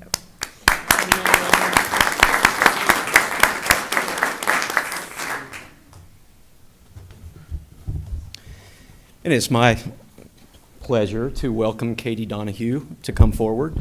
Got to know Katie a little bit, and her life is incredibly busy these days. She aspires to veterinary science in the future, but if that falls through, or if she chooses her alternate path, it would be more along the lines of architecture, where she can employ her art skills. You can see her amazing 2D drawing, the flower that is in the upper right there, and just so proud of Katie and all of these students.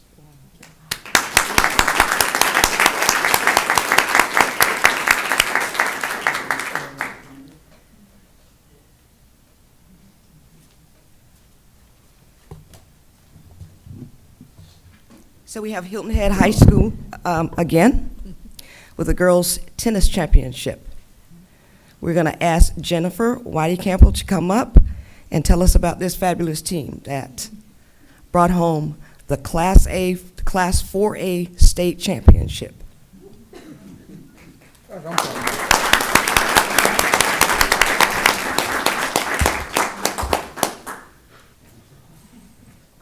I'm proud of this. It's just a piece of cardboard. With me tonight, good evening, you guys, is my assistant coach, Laura Fuller, and we'll be as quick but as congratulatory as we can with the particular group. The trophy, and the girls already took all their medals, but the trophy's back at the school. Coach Mominair does not know I snagged the cardboard. I did have to get somebody to go to his office. I'm Coach Weidecamper. I've been coaching girls tennis for some time now, and the last time that we had won the state title was when Emily Ruckno was a freshman. She's now a senior with lots of accolades, and she is one of our team captains who is here today. We were undefeated in the region. We were 17-1 for the entire season. Hilton Head Island High School had 2 all-star athletes invited to the state singles. So not only did we, and I'm gonna call out Emily last, but I'm gonna let Coach Fuller call out and recognize those girls that showed up today. We have 18 athletes on the team, and all 18 spent all season. There are only 7 playing positions. 5 singles, and then from number 6 down to number 18, the best 2 doubles players. And I'm gonna stand by for the last 17 years. The team that wins second doubles usually wins states. And our doubles team cinched it for that 4th point to win this year. Based on that, Coach Fuller will acknowledge the girls that are here. Ladies, stand when she calls your name. I'm gonna start first with Jessica Steiger, Eloise Smith, White, yes, I'm sorry. Delaney Arroyo, Lizzie Markowitz, Courtney Costo, Belle Luther, and then I've got Lily Friday, Mia Ruxton, Haley Cruz, and Julia Del Angel, and Olivia Costello, and Emily Ruckno.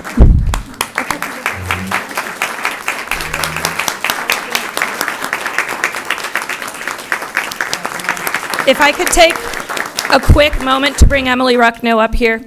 Well, if I could just take a quick minute. She's a senior. It's her 2nd state ring. She's joined, oh God, I can't do this. She has played 159 matches for Hilton Head Island High School. She has won 124 of them. She is a 3rd person in my coaching career that has made that 100 mark, but never 100 wins. Emily Ruckno won all-state singles this year, and Haley Poplin, who is not here today, would have possibly had that option for 3rd if she was not put up against Emily in that sense. So Emily had to bump out her teammate, but we did have 2 all-state athletes. It is not public knowledge, but she has committed, and hopefully in the spring, verbally, hopefully in the spring after her appointments and her interviews, she can announce where she'll be playing. And she has not burnt out on the sport. And for 3 years in a row, the South Carolina Coaches Association, approximately 18 different coaches in those last 3 years, out of the 6 times she's gone to state singles, have voted her, for the 3rd time, the Sportsmanship Award. Wow.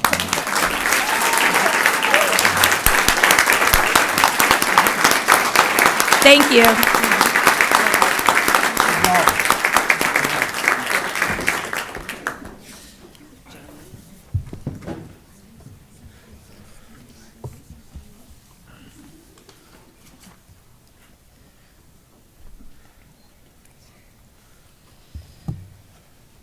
The Michelin Junior Design Challenge winner, Kylie Moore from May River High School.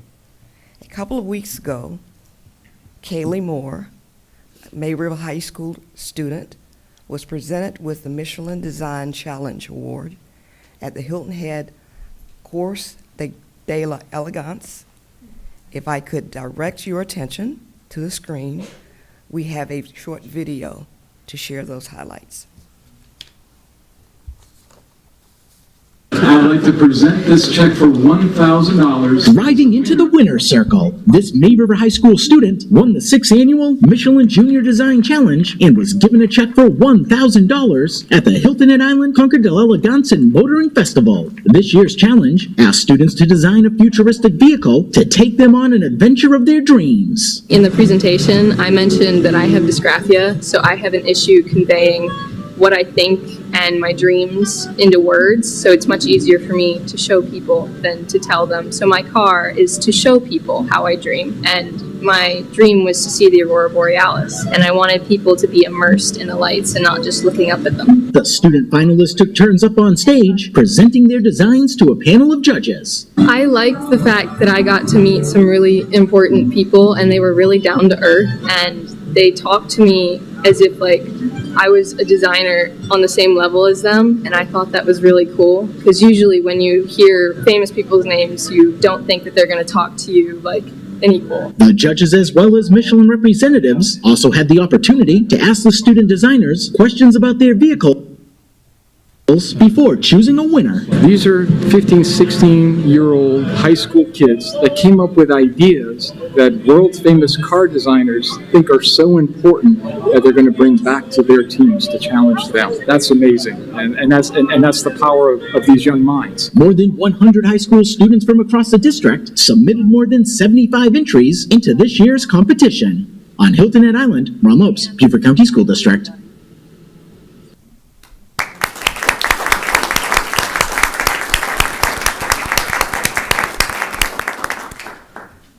Is Kyla here tonight?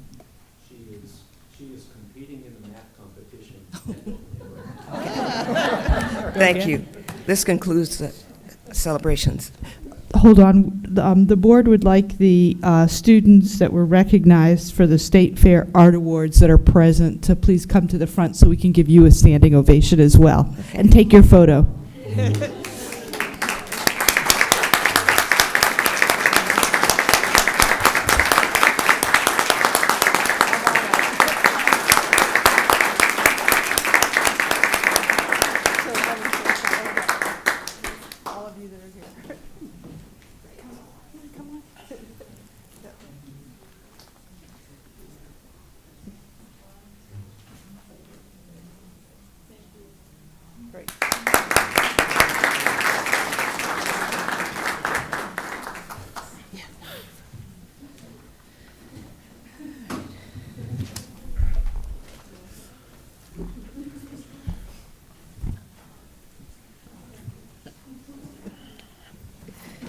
Yeah.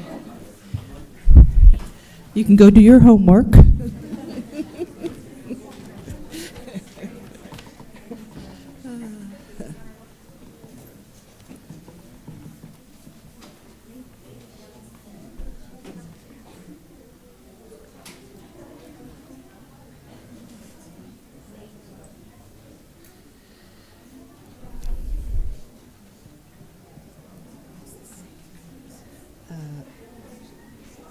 I know, but I want to read this. Okay. All right, next on our agenda are the first public comments. And I want to remind you that are speaking tonight, whether you're speaking in person or over the phone, that speaking at our board meetings is a privilege and not a right. I'm going to read the back of the comment card. By speaking tonight, you agree to follow these rules. Confine your comments to the issues within the domain of the board. Refrain from racial comments, obscenities, and vulgarities. Shall not reference or make derogatory comments about specific individuals by name.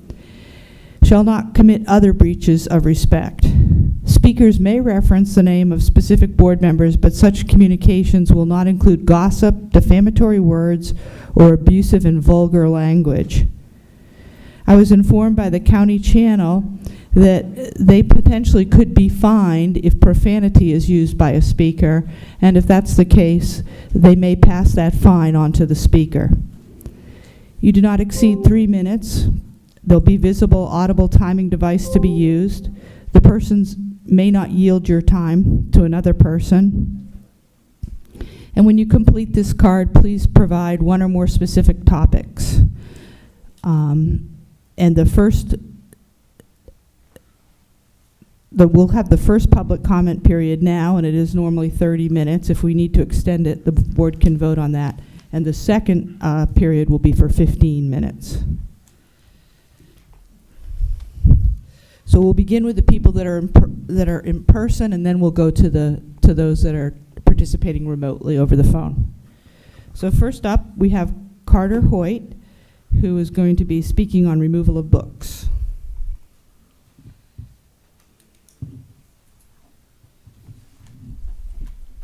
Put my specs on.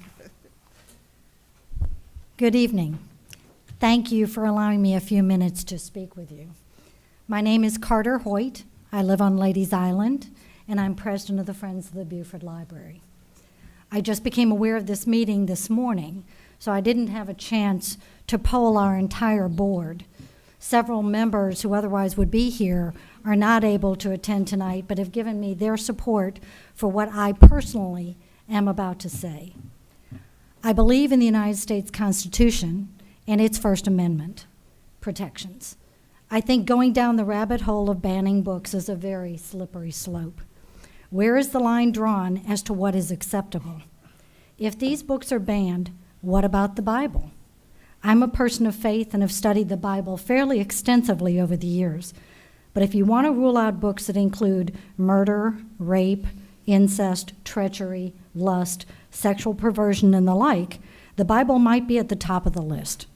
Yet at the same time, it has been a cherished and uplifting survival guide for so many for centuries. I believe in parents being aware of and involved in what their children read, not the government. And I believe that the values of a few should not be inflicted on the values of the many. Some of the books on the ban list address some very tough subjects: sexual identity, bullying, racism, image issues, rape, incest. We won't make those go away by taking books that address them off the shelves. And sometimes those books may be the only lifeline a child has when the child feels there's no one else to help or understand. Wouldn't we rather offer that help than facilitate a suicide? This doesn't have to be a polarizing issue. Certainly we can find some room for compromise. If it's decided that a book's topic is perhaps too harsh for a certain age group, consider moving it to a library section for more mature readers. If a controversial book is going to be discussed in a class, alert the parents ahead of time and suggest that the parents read and discuss the book with their child. And finally, as we all know, telling a child not to do something is only going to make it more likely that the child will want to do it. So isn't it better to be with them in the process? I strongly encourage you not to jump down the banning rabbit hole. Thank you. Next up, and it's Karen, and I'm not sure how you pronounce her last name. Garris? Garris. Yeah, thank you. And you'll be speaking on future of book challenges in the Beaufort County School District. Good evening, board members. My name is Karen Garris, and I'm deeply grateful for this opportunity to speak to you this evening and share my concerns about our lack of utilization of the existing library materials challenge administrative regulation IS 38.1. In not using that regulation from the beginning, we are setting a dangerous precedent, and we have opened ourselves up to not following the process with future challenges. Considering the consolidated organization of effort and the way these challenges have swept the country, we would be naive to believe that this is just the end of it. This, in fact, is only the beginning. I am the school librarian at Bluffton High School, where until recently many of these titles were available. I am also a parent of a BCSD middle school student, a member of our School Improvement Council, and a retired Navy Master Chief with 27 years of active military service. I strongly believe in the constitutional freedoms and assert that the application of those freedoms is not diluted simply because they are students. As a certified school librarian with a master's degree in education and endorsement in library and information science, I am professionally bound to perform my role in a manner that aligns with our core competencies and values of equity, diversity, and inclusion through a multitude of narratives and experiences. School libraries exist to serve each unique student with collections that support the curriculum, engage critical thinking skills, educate, inform, entertain, and develop a lifelong love of reading and learning. To be effective in this endeavor, school libraries must contain numerous books that reflect our students' unique experiences and circumstances, books that affirm their existence, and books that demonstrate multiple and potentially controversial points of view. Denying the presence of alternative points of view and experiences does not protect students. It sets them up for failure. If we engage in censorship, if we fail to uphold the First Amendment and the tenets of the Library Bill of Rights, our students' rights to read, we are effectively stunting their education and preventing opportunities to develop empathy and making them vulnerable in their ignorance. I do not wish in any way to infringe upon a parent's role in raising their child or their right to determine what their own child reads. Those family values conversations are essential, and procedures exist for a parent to bring those concerns to my attention as their school librarian. I do wish to make it clear, though, that I do not support that same parent or community member overstepping their role and deciding what other students can read for educational or recreational purposes. If we continue down this path of allowing one person or group of people to assert dominance over intellectual freedom, to let lists of books slide across the table, circumventing the material challenge process, we are placing a heavy and unnecessary burden on the professionals who work diligently to ensure school library materials are suitable for the students they serve. Moving forward, I humbly request the board recognize the precarious position we are in regarding future book challenges and understand that we are not alone in seeking to balance the issues of what is morally and ethically acceptable while still affording our students the freedom to explore and understand the world around them. Thank you. Next up, we have Cindy Sturgis. Her topic is decisions regarding book curricula banning. Good evening, board members. I am Cindy Sturgis. I'm a local parent and grandparent and a retired 30-year English teacher, 15 of which was at Hilton Head High. Very good.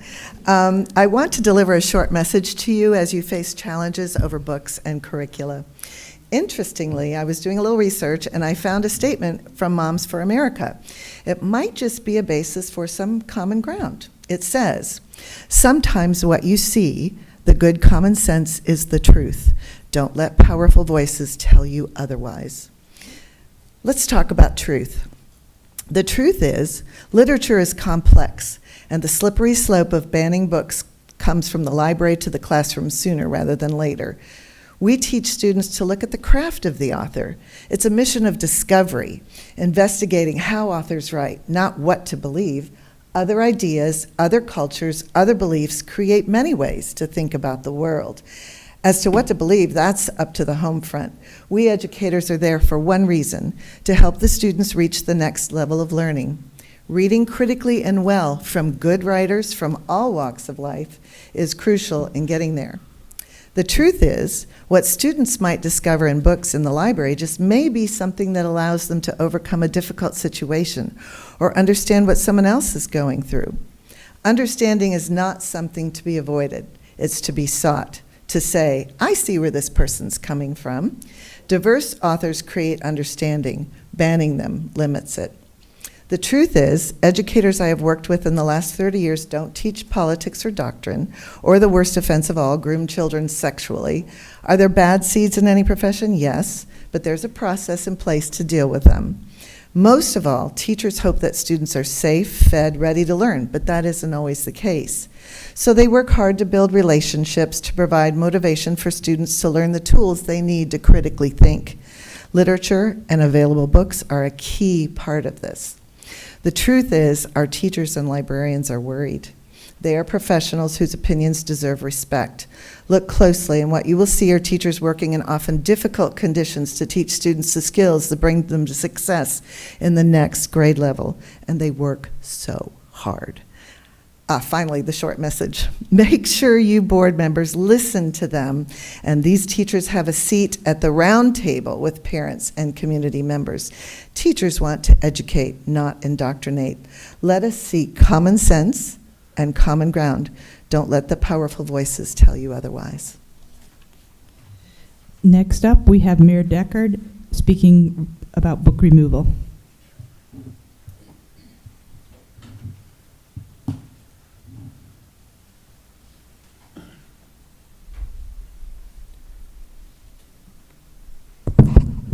Good evening, members of the school board and everyone who attended tonight. As you know, I was here last week because I filed a challenge to the removal of the books based on my position that the evidence indicated that the district didn't follow its established policies and procedures which I maintain is what allows you to continue to stay neutral and address the entire community's needs instead of caving to one or two people or a small group that's just very vocal and very demanding. Since then, I've become aware of some other information having to do with circumstances that may have occurred behind the scenes having to do with this book removal. So, as a follow-up to my challenge, I have a Freedom of Information Act request that I'm going to actually hand to the district tonight rather than sending it in through the email system. So I have copies for each one of you, and I'd like to know which point of contact here tonight I should give them to. You should give them to the executive assistant. Thank you. I appreciate that, and that's all I have to say tonight.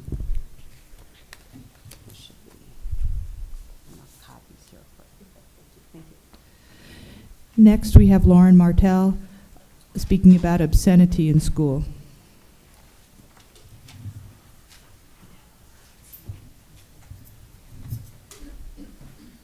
Hi, everybody. We are vibing high tonight.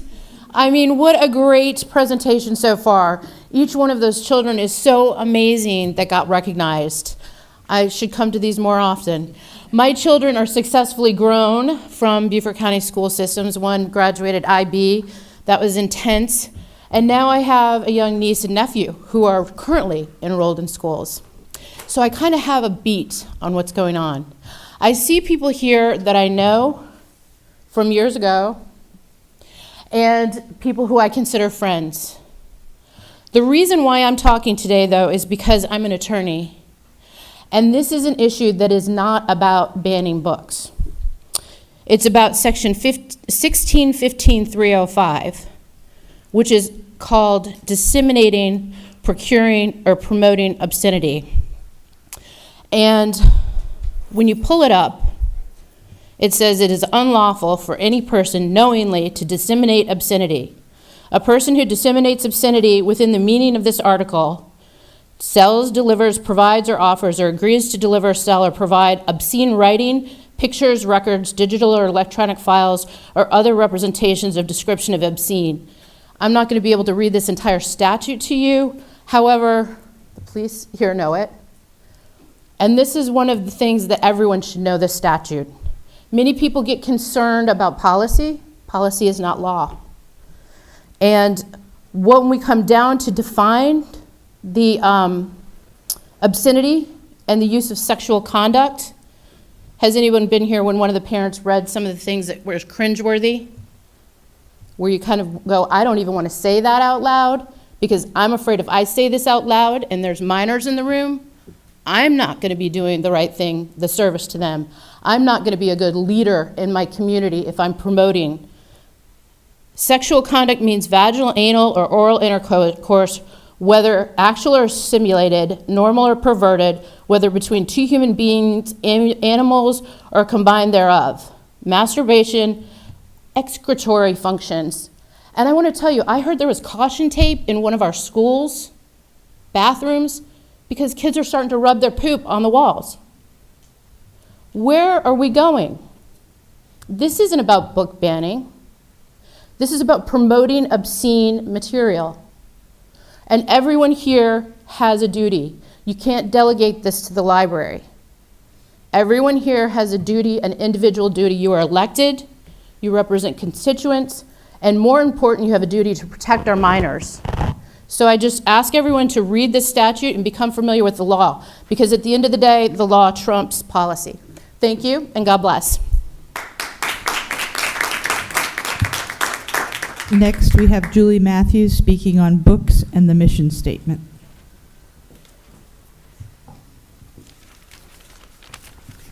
Good evening, and thank you again for having me. First, I'd like to say pornographic material in Beaufort School library books.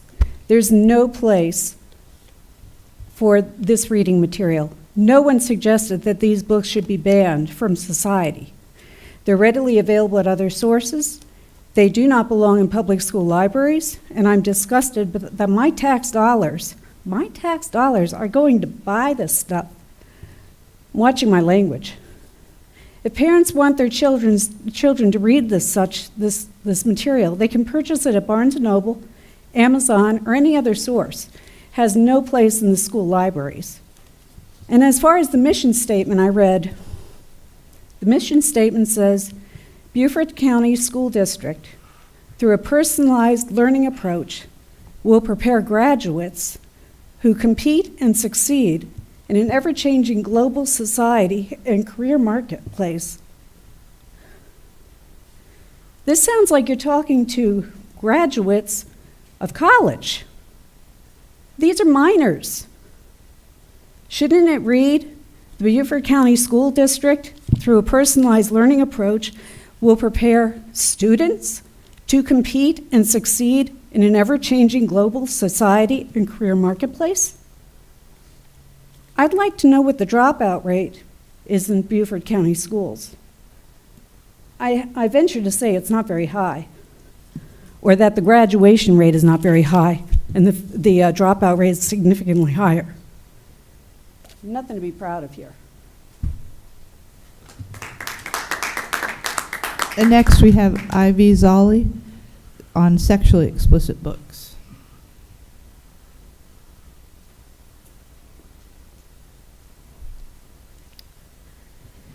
Good evening. My name is Ivy Salai. I want to thank you once again, for allowing me to speak to you concerning the issue of sexually explicit books in our school libraries.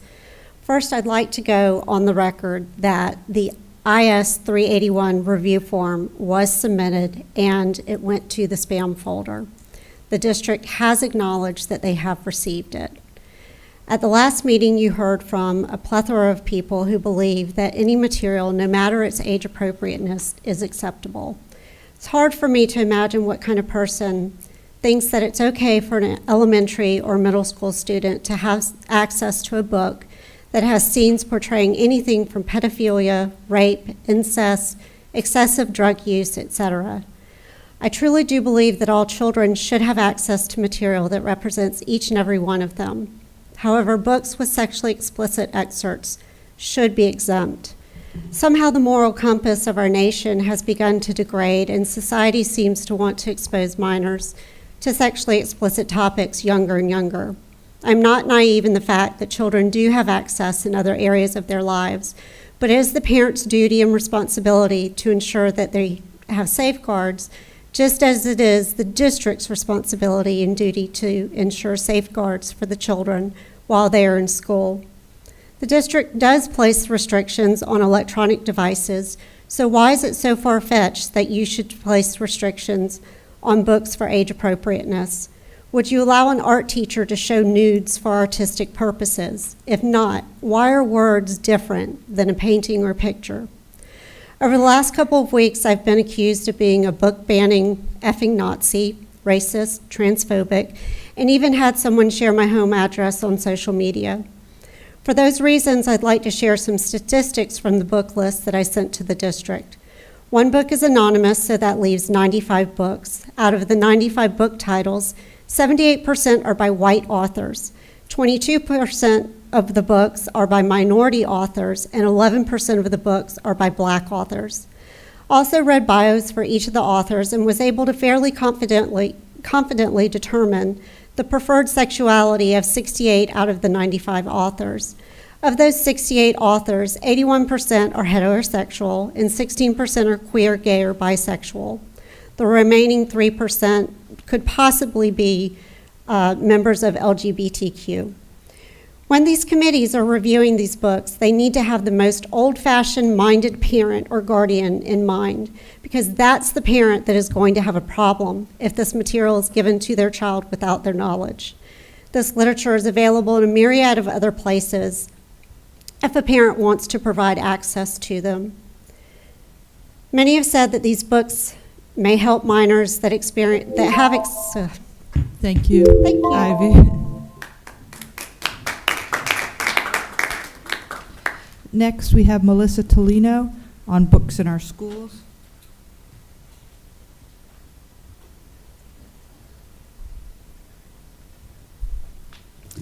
Good evening.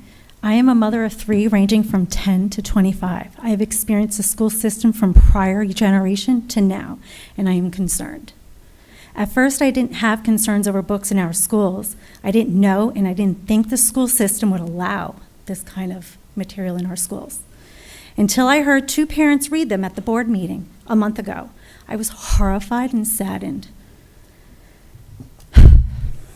that a student, a child, could check this material out in our schools. I thought this was a no-brainer, that this would not be acceptable until I saw a social media post. And then the board meeting 2 weeks ago, 24 people spoke, outraged over what they called a book ban and labeled parents trying to make this a political theater. Honestly, I'm not sure what was more horrifying, or what I read, or how people were defending and supporting pornography content in our schools. Call me crazy, but book containing or showing graphic images has no place in our schools. To be arguing with parents over material seems odd. A child as young as 11, can check this material out without a parent's knowledge. How? I would be enraged if my 11-year-old came home with a book that I heard read that night. And no, I should not have to go to the district website to download some form opting my child out of this sort of material. I shouldn't. If my child was to snap a picture of the content in these books and text it to a friend, that would be classified as distributing pornography. So why would a teacher, librarian, or a school be exempt from that? Our children have short windows to be kids, 17 years in fact. They have the rest of their lives to be adults. This is adult content. Let them be. I support a parent's choice to allow their child to read this material, but they can go take their child to a public library or purchase this material for themselves. My question is how, why, and who thought that this graphic material had a place for 11 to 17-year-olds in our schools? I just want to point out, these children can't even be trusted in the bathrooms at our middle schools and high schools. But we're going to trust these books in our district. I'm a mother at the end of the day. My children don't have smartphones. They have a pinwheel phone. I observe every little ounce that my 8th grader does. I protect my child's innocence. And when I send them to school, I expect you to protect them as well. That's my baby. You have him for 10 months. I have him for the rest of his life. Thank you. Thank you. Next, we have Joseph Castagnino speaking on books and library. You guys have been practicing on that name. Definitely.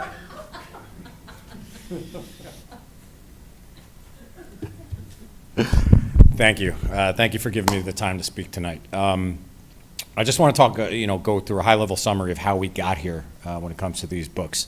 Beaufort County School District has allowed hundreds of books in the school libraries that contain adult, obscene, and in some cases pornographic materials. Concerned parents have raised concerns for many months about these books, and these requests were largely ignored by the district staff. That was until we read those excerpts in this meeting a couple weeks ago. These books were able to be reviewed and checked out from the school libraries by children in elementary schools, middle schools, and high schools. My son was actually able to take out 2 of these books from the school library at May River. One contained extreme racist and CRT materials, and the other one contained extreme pornographic materials. I have both of these books in my possession. Once the media was informed that these books were in our schools, the district went into CYA mode and pulled the books from the schools, then misled the media to make it seem like they proactively reviewed the book or removed the books on their own without any parental request prior to that. The indoctrinators and groomers would like to keep these books in the schools by making false claims and attacks on parents. They call parents book banners and book burners. Concerned parents have never asked for these books not to be written. Concerned parents have never tried to tell other parents that they can't buy the material for their kids. Concerned parents have never said we need to close down publishers and distributors of these books. These are actions of the woke and cancel culture folks not parents that want age-appropriate materials given to their children. They also make claims that we're violating the First Amendment. There are several laws in South Carolina that blatantly prohibit obscene materials being distributed to children. SC Code 16-15-305, SC Code 16-15-345, SC Code 16-15-385. It's also important to understand that there is no constitutional protection for obscene and pornographic materials being given to children, period. This has been ruled many times by the Supreme Court as well. If you were not able to tell by the school board election last week, parents have spoke up. They do not want this material in our schools, and we are electing people that will put children first. Parents will also remember this when it comes time to elect our board members in the 2024 election cycle. I also want to make reference to something that was a word that was used before, and that's called courage. I don't feel like this should take courage to do the right thing, follow the law, and protect our children, since I do believe that was also an oath that our school board members took when they sat in these chairs. But apparently, I guess you do need to show a little bit of courage here. You need to stand up to the woke indoctrinators that are pushing for these books. Thank you. Thank you.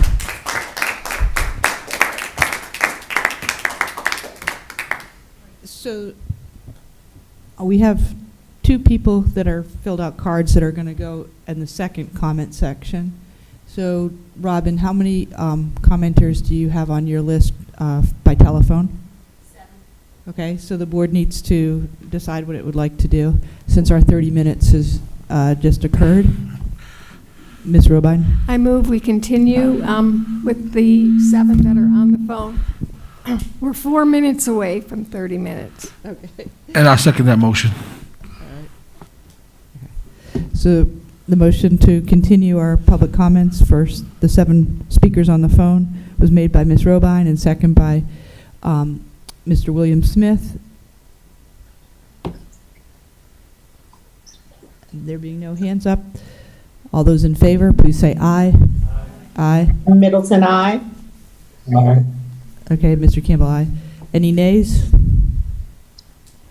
All right, so we will continue on with the 9 of us voting unanimously. So Robin will be doing this portion. Michael, I am calling you for public comments, and you'll have 3 minutes. Okay, hold on. State your first and last name. Go ahead. Michael Covert. You may speak. Good evening, Dr. Rodriguez, Chairwoman Dr. Watts, and school board members. My name is Michael Covert, and I reside in Bluffton, South Carolina. I appreciate you allowing me time to speak before you.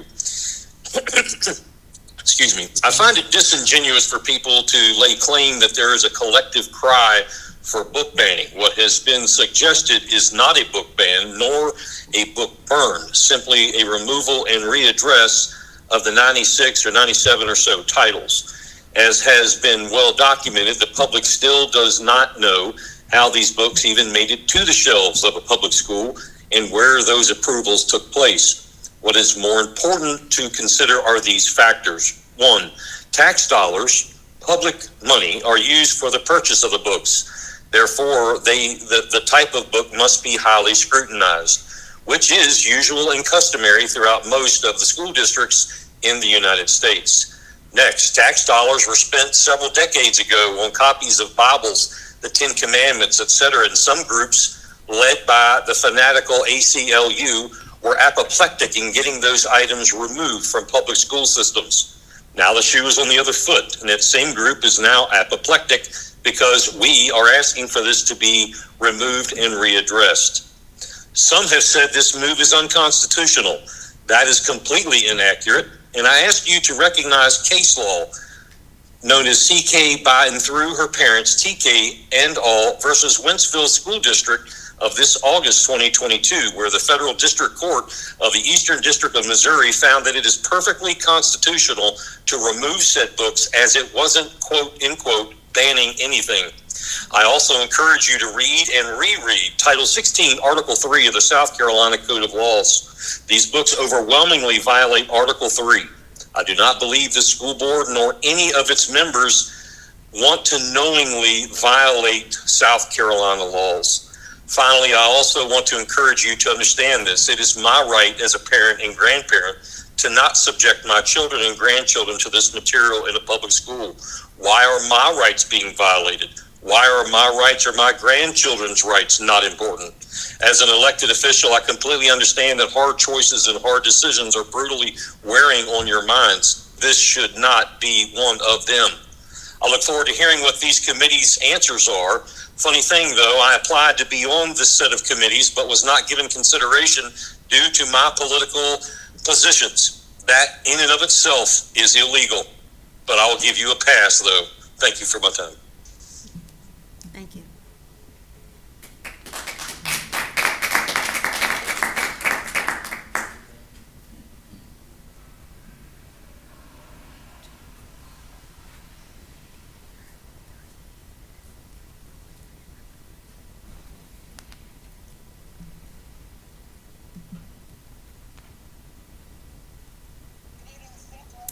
Angela, this is Robin. I'm calling you for public comments. If I'm getting ready to put you on speakerphone, you'll have 3 minutes if you could state your first and your last name. You ready? Yes, I am. Go ahead. Hi there. My name is Angela Rosillo. As always, I would like to request that the Board of Education revise their online registration to require only proof of residency and dates of birth, and to leave out hidden consent to CRT and SEL. I would also like to request that the Board of Education create a procedure for parents who want to refuse standardized tests for their children. Guys, I'm going to say it every other week until somebody looks at that. Now, here's the main reason I called. I wanted to say thank you to the Board of Education, Dr. Rodriguez, and Dr. Stratos for reviewing the books that are questionable. I was an educator for over 20 years. When I first started teaching, and up to only 3 years ago, I would never discuss my politics, my sexuality, or anything that was questionable with my students. I could lose my license. 3 years ago, when I was teaching at Okatee Elementary, a mom came up to me while I was working the car rider line and explained to me how upset she was with a book on the shelves in the school library. This book was age appropriate, and it was a graphic novel. But she was upset because the main character had a crush on a member of the same sex. I saw nothing wrong with this and told her so, explaining that representation matters and children identify with characters who are like them. This mom marched into the principal's office and demanded this book and others like it be taken from the shelves. And the principal did just that. She removed them from the shelves. After explaining to her that the book was not inappropriate and showing it to her, she understood and reluctantly left the books in the library. Yesterday, I signed a permission slip because my twins teacher wants to show the movie The Outsiders, and because it's PG-13, she needs parental permission. I gladly signed off, and as I've read the book and seen the movie, I understand the academic correlation. Now we find ourselves in the opposite end of the spectrum. Books that include violent sexual interactions, descriptions of incest and rape, and graphic descriptions of beatings have just been taken out of our schools for review. I was the one who called in and read aloud from one of these books 2 board meetings ago. I did this because it had to be brought to parents' attention and because the board needed to act. Since then, I have been called awful things, including Nazi, book burner, bigot, ignorant. I am none of these things. I am not suggesting these books be banned. I am not suggesting these books be taken out of our public libraries. I am suggesting that books be reviewed by a committee selected by the Board of Education in order to determine if they belong in our school libraries. As I've said before, I'm not naive to the fact that children have access to all of this and more on the web. As a parent, I do what I can and what I must to set expectations and create blocks, the things I can control. But the bottom line is this: I do not expect our schools to make this kind of material available to our children. Thank you. Thank you.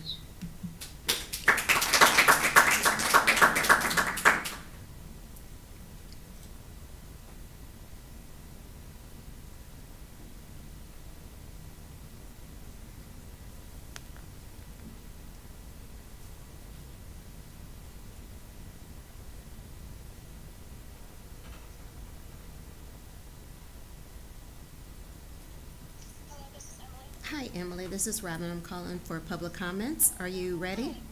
I'm going to put you on speakerphone. If you'll have 3 minutes, if you would state your first and last name, please. Go ahead. My name is Emily Mayer, and I'm addressing you tonight over concerns over the process of our book review policy.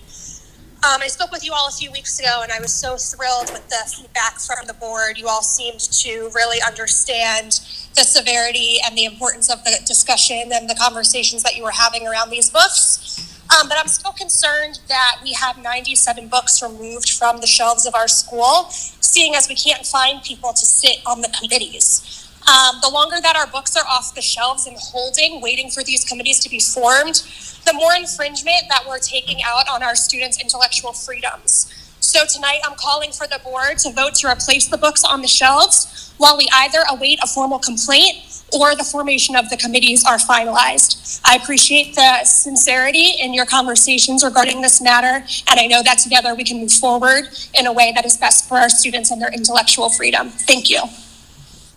Thank you.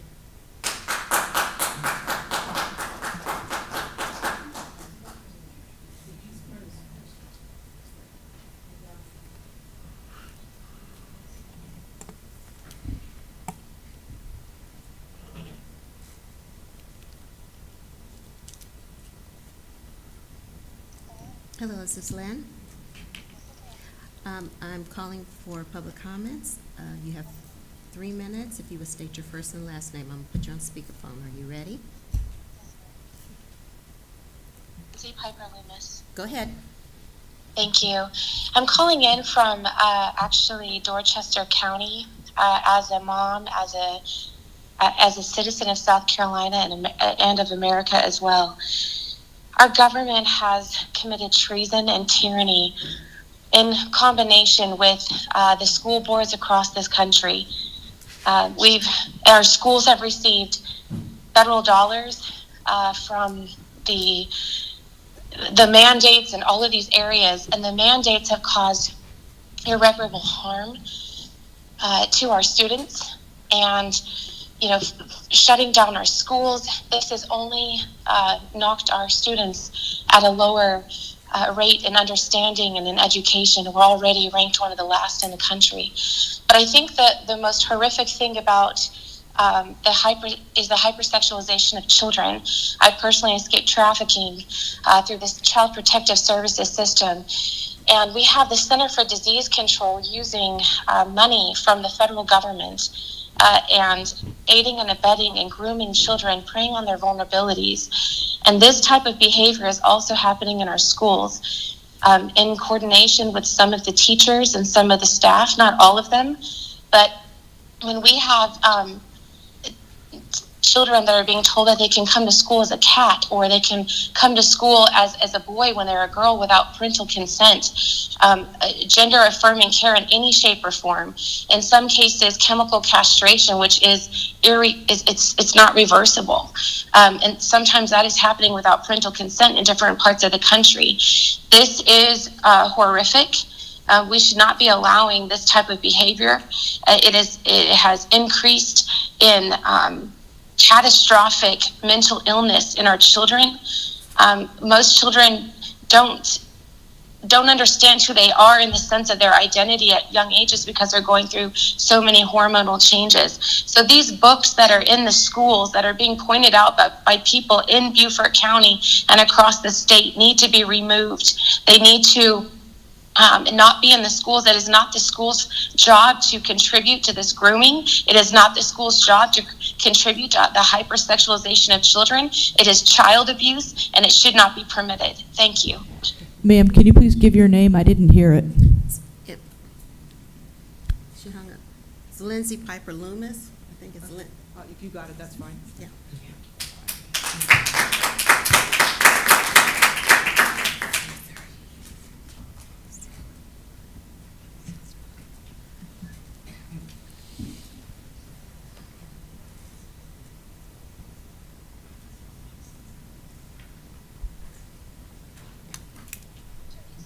Hi, Jody. This is Rob. I'm calling you for public comments. You have 3 minutes. If you state your first and last name, I'm going to put you on speaker. Are you ready? Go ahead. Hello, it's Jody Srutek here from Bluffton, South Carolina. Thank you for giving me time to speak again this week.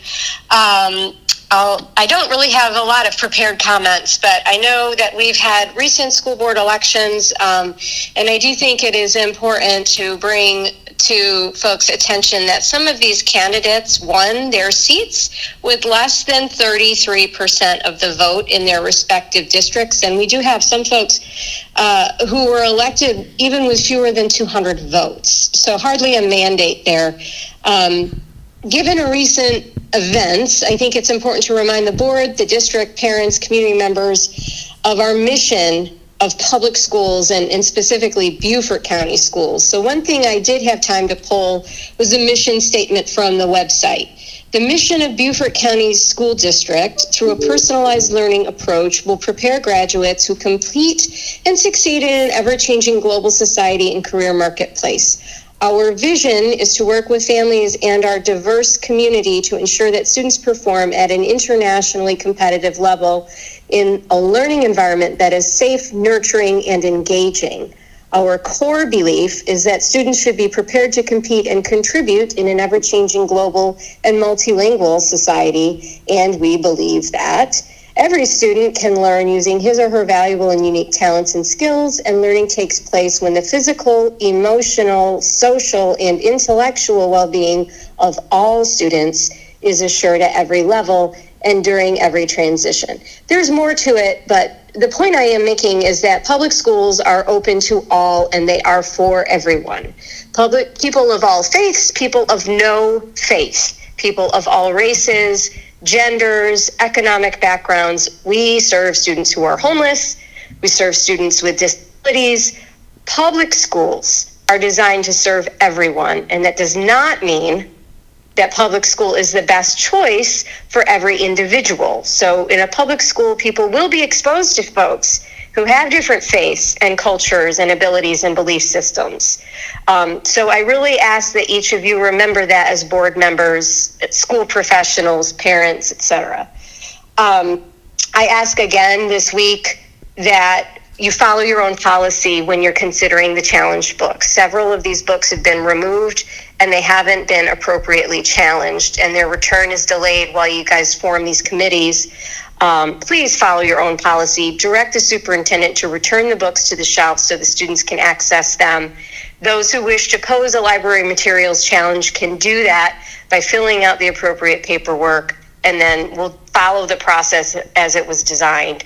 So also, please remind parents that they are perfectly capable of censoring the books that their children read, but we need to make sure that we're not doing that for others. You're at the end. Thank you. Thank you.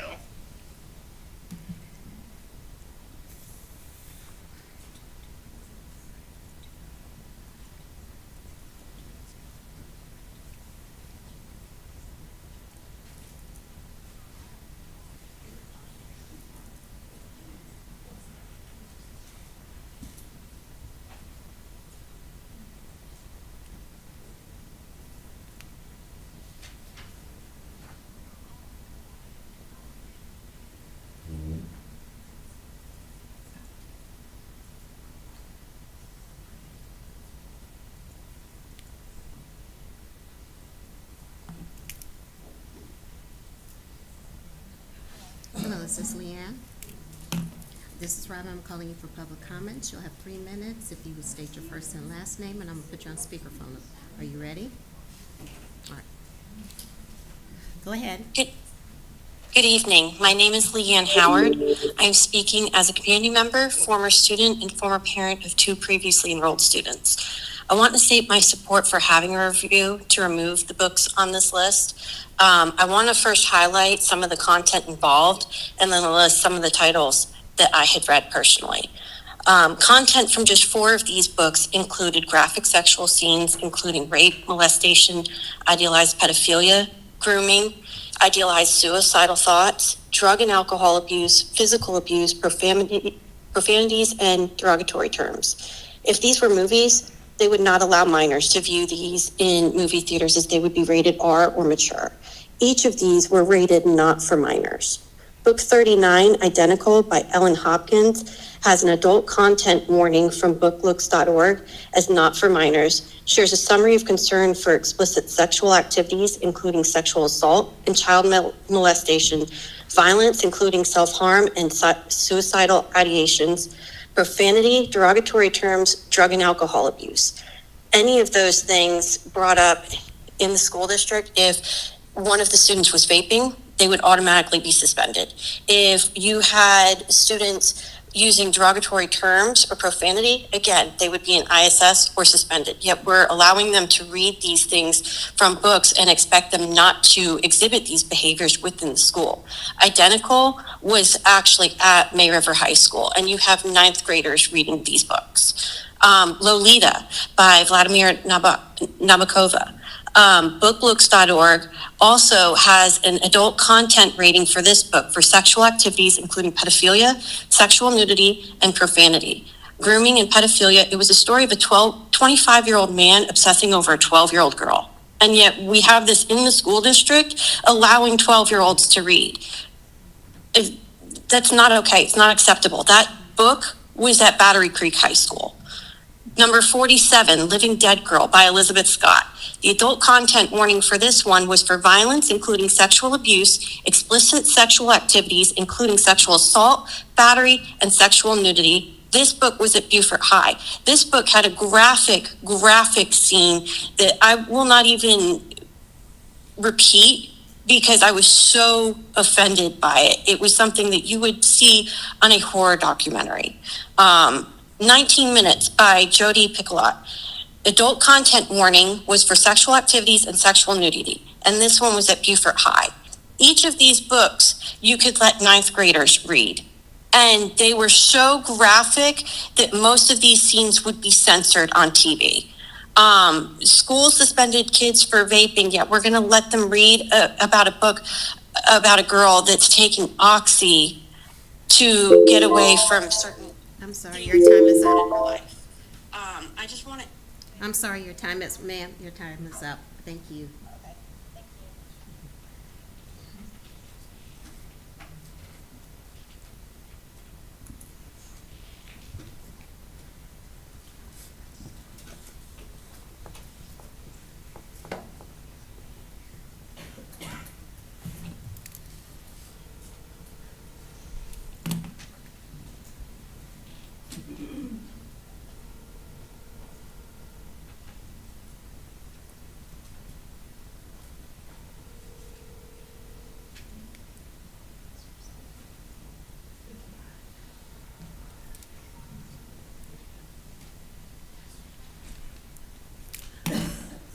That's it. There's no answer for the last one.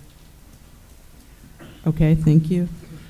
I just want to thank all of you that did participate in the first public comment session for being respectful and following the rules of speaking. Next on our agenda is my report as chairman. So the executive assistant, who is the secretary to the board, receives an annual performance evaluation by the board, and we are going to do that evaluation in the next 2 weeks. The evaluation instrument and job description will be given to the board members on Friday at the work session, November 18, 2022. The board members will then each complete their individual evaluation and return the completed instrument to the board office no later than 5 p.m. on Monday, November 28th, 2022. The board officers will then schedule a time to meet with the board secretary to review the results of the evaluation. If you have any question about those guidelines, it is printed on tonight's agenda. Next up, we have the committee reports. We have finance reporting first by the chairman, Colonel Dick Geyer. Thank you, Madam Chair. The Finance Committee met on November 10th and reviewed the following monthly reports: the Board of Education monthly budget report, the September $100,000 report, the September transparency report, and we had 3 questions on that report, and we received satisfactory answers on the questions. we received an ESSER update. And Ms. Crosby presented a list of ESSER learning loss activities and descriptions. Ms. Crosby, would you like to come up and show us the dashboard and talk about the learning loss activities, please? Yes, sir. Good evening. We're going to pull up the dashboard, and as we begin to do that, just want to take a few moments to review some of the key points of that one-page document that we've developed to kind of give a high-level view at our ESSER funding. We have three displayed. We've displayed three ESSER funding sources, grants, separate grants that we've received, ESSER 1, 2, and 3. And with the first round of grants having been completely expended, 100% as of this point, they were due to be expended as of September 30, 2022. There are two remaining, ESSER 2, which has 12 months of the grant remaining, and ESSER 3, which has 24 months. So overall, we have expended 47%, about $32 million. And we do have some time still and have planned activities, planned expenditures that are budgeted in various categories, primarily with the focus on learning loss. So 32 million total dollars are allocated to learning loss activities, and about half of that, a little under half of that, has been spent as of this point. And so, as you can see by the bar graph, the top one is ESSER 1 with 100% expended. ESSER 2 is about 52% expended, so we're 1 year into the grant, have 1 year remaining, so right on target there. And ESSER 3 with about 40% expended. It's a 3-year grant, and we have about 2 years remaining until the deadline on September 30th. And so the bottom quadrant of that same graphic on this ESSER dashboard has projections of spending versus the remaining balance being the green line as we progress through to the first quarter of fiscal year 25. As we progress through the, which is actually the July through September of calendar year 2024, in which we expect to be at or at zero at that point in time. So again, we are actually a little ahead of schedule with compared to our cash flow projections, and do expect to expend all of those dollars based on the plans we have in place. And just to note, ESSER 2 will have some, our recruiting retention stipends as well will be coming out and in December, so that will be an additional $6 million of spending in ESSER 2. So we provided a list of activities that provide some details, more details about learning loss activities in the packet. I won't be going over those this evening, but that may give a little glimpse of some of the budgeted activities that we're participating in. So. Are there any questions about ESSER funding? Ms. Robine? I don't have a question, but I do have a comment. I would suggest that, we're spending $1 million on early childhood. I would suggest that addresses learning loss as well. That is bringing those students up. It's an investment in our students and in our achievement. So there are a couple other items on here. Certainly teacher quality, those things address learning loss. Mm-hmm. They're indirect, but they are direct addressing learning loss. So I would just like to point that out. Sure. Mr. Campbell? Mel Campbell? The spirit of the funding was to address learning loss during the pandemic, and all of these things can be related. But I still am concerned with the direction of the components. For example, just $1 million for early childhood.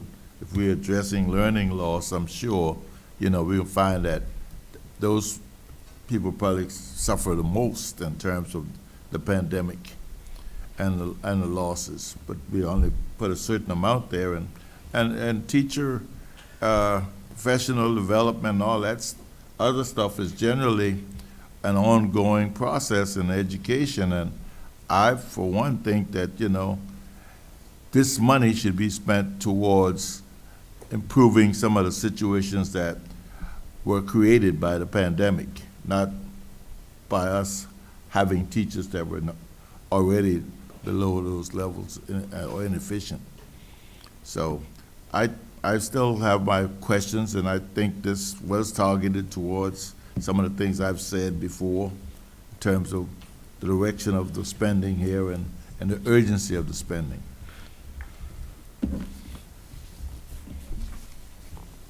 Mr. Smith? I too agree with that, but also in terms with the $1 million that we're spending in early childhood, for us to have actually early childhood programs in this county already, how have we been in concert with other programs or in spirit, but yet how have we been in sync with other programs that have been in existence or already? And how have we, compared to what we're doing to be able to work with them to what's taking place right now? Because that's very concerning. $1 million, that's... The $1 million, I believe, and Ms. Matson is, as she comes up, she's the Director of Special Revenue Programs and is directly over, manages the ESSER programs and all federal programs, actually, which include, federal programs also include special education, our IDEA, or individuals with disability to do so. So it's a team of people, and it may be physical therapists, occupational therapists, psychologists, special ed teachers that gather and identify students. And so that is primarily what the cost of that additional team. We already had one team, but this layered on another group that was able to help expand those offerings, as well as the traveling preschool bus, funding to get the bus out in the community to reach other students as well. So does that cover it? Well, if that is the case, then I am rather disappointed, because once again, that's why I'm saying we have groups like the Head Start. They have a huge waiting list, so we don't really have to go out and find those students, if I'm understanding what you're saying correctly, because they have large waiting lists. So my thing is, we should be in sync with them to understand that the students that they can't serve, that we can serve. So spending that money for that kind of almost sounds like it's kind of a waste, if we already have resources and we already have partners where we could get their students off of their waiting list, and we can serve those students, because eventually at the end of the day, all those students, majority of those students, come to Beaufort County School District. So for me, that's a little troublesome, because we should be working together with all our partners to better spend our tax dollars to help the learning loss. I mean, well, sir, I'm not an educator by trade, but I can certainly connect you with those that are very intricately involved in those areas. Dr. White and Ashley Hutchinson are two of the critical people that are very involved in those areas, and could certainly shed some light on these programs and how we're utilizing those dollars, and along with the IDEA dollars and other early childhood dollars, to expand the services, and how these enhance and expand those services based on what beyond what they're already doing. So I can certainly connect you with them to help you hopefully reduce some of your uncertainty in this area, and we'll make that happen. Next up, we have Earl Campbell. Yes. The reason why Head Start has a waiting list is because they go by what a parent's salary is, the earnings. And if they don't meet that, then they don't get into the program. And you have a lot of children that are sitting at home not getting any type of education at all. You know, so I think we need to spend some of that money to get those children. Thank you. Madam Chair, I'd like to continue with the report. Ms. Crosby gave us the first quarter financial report. Ms. Crosby, would you like to go over the highlights of the first quarter financial report, please? Yes, sir. Just want to mention that we're finalizing our fiscal year 2022 audit, our annual financial report. We have just a few more weeks before that deadline is due on December 1st. So we sort of have an overlap here of, working a little bit in last year and a little bit in the current year as well. And so this financial update is basically a budgetary update for the first quarter of 2023 fiscal year, which is July through September 30th of 2022. So our revenues in the school district are primarily based on tax revenue and state revenue as well, but local property taxes make up the lion's share of our revenues. And we receive very little during this time of year. It is primarily coming in December and January. And so you'll see very small, we are in the neighborhood of 2% of collections there, about $3 million. And as you can expect, that small trickle in of revenue does require us to issue a tax anticipation note. We live off of the reserves at our end of year fund balance. So as of our June 30th fund balance, we exhaust those funds by the time we get to the October-November timeframe, and it requires us to borrow additional funding in a short-term basis. So our tax anticipation note, we were able to reduce it down to $7.5 million this year. It was drawn down in October and will be paid back in February of 23 once tax collections come in, and we're able to repay the TAN as well. State revenues are about $12 million.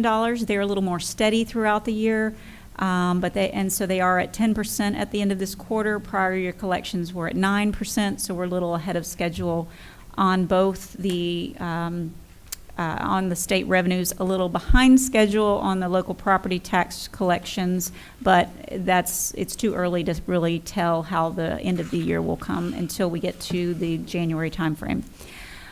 Expenditures in the general fund are reported at $53 million. So as you can see, we do have steady spending in that general fund throughout the year. It's 18% of the budget. Prior year's spending was about 17%, so we're just a little ahead of schedule from last year. And the other major thing to note, capital projects fund, we had outstanding 8%. Our funding for capital comes in primarily two ways. Our borrowings subject to 8% of the countywide assessed value. So they're also known as our 8% projects. And so those borrowings, the projects relating to those borrowings are about 75% at the end of this first quarter.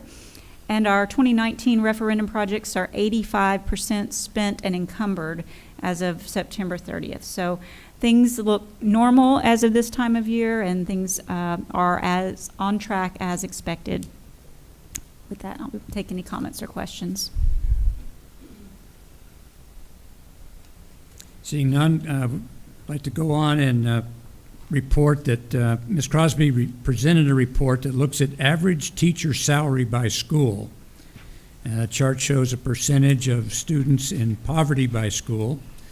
We took a look at that, and we recommended that the information go to the academic committee and to student services to look at the findings, and we believe that there are additional data points needed for this. This is a first look at each of our schools on what it costs to educate our children, and you'll see that we have average salaries and we have the total average salary. We don't have the total salaries of teachers in the school. That's another thing we're going to be looking at. And there'll be more on that as we get a chance to look at data. She also presented a finance department organization chart. Can you put that up, please?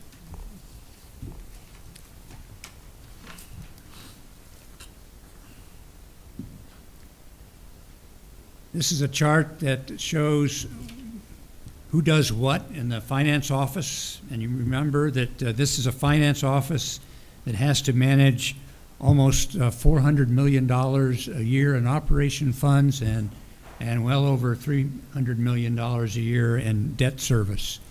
So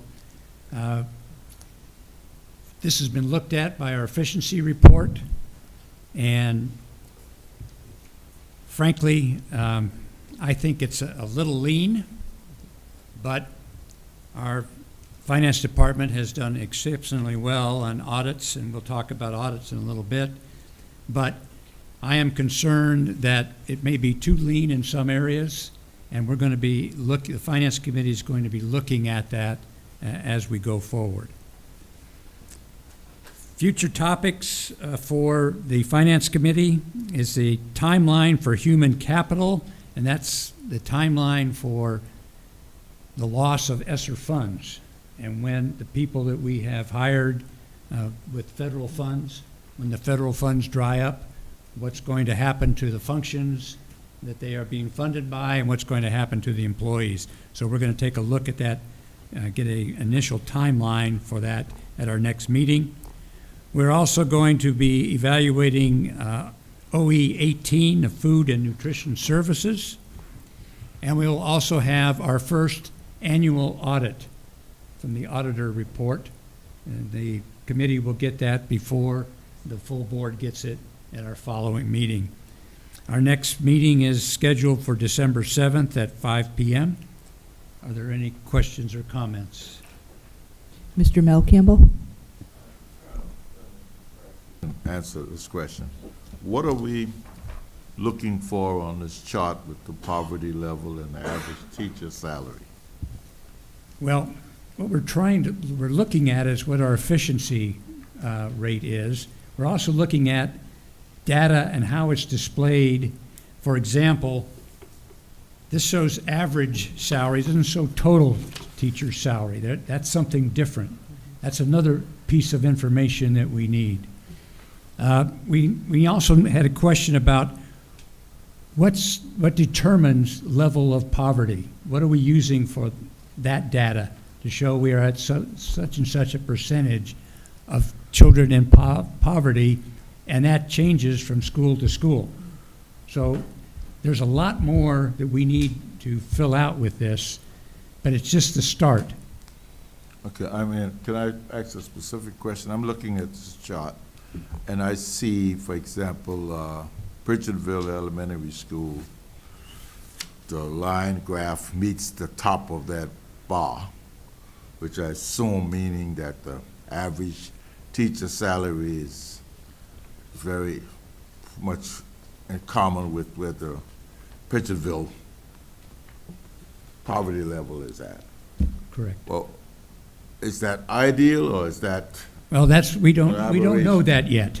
Oh, okay. Well, we've got to look at a lot more detail. Okay. And that's why we needed to go to the academic committee for their input. Okay. Yeah. We need to go to student services for their input. All right. And we need to maybe look at the data a little differently. Okay. But I wanted to give the full board an idea of where we started, Okay. and hopefully be able to tell you in a few months where we're going to go.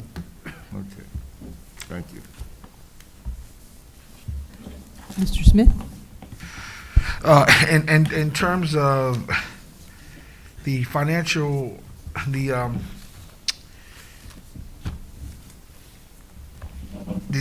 chart that tells us basically what they have in office, you said that that you think that it's kind of slim. Can you speak to that? Yes, I can speak to it. Maybe Ms. Crosby can speak to it better than I.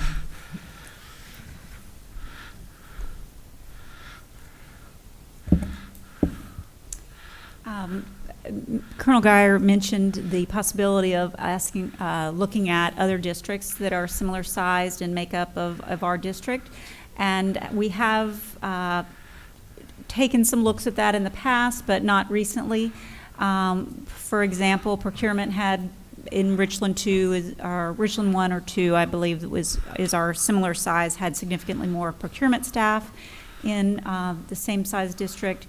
And there are other areas that we could certainly utilize additional staffing for.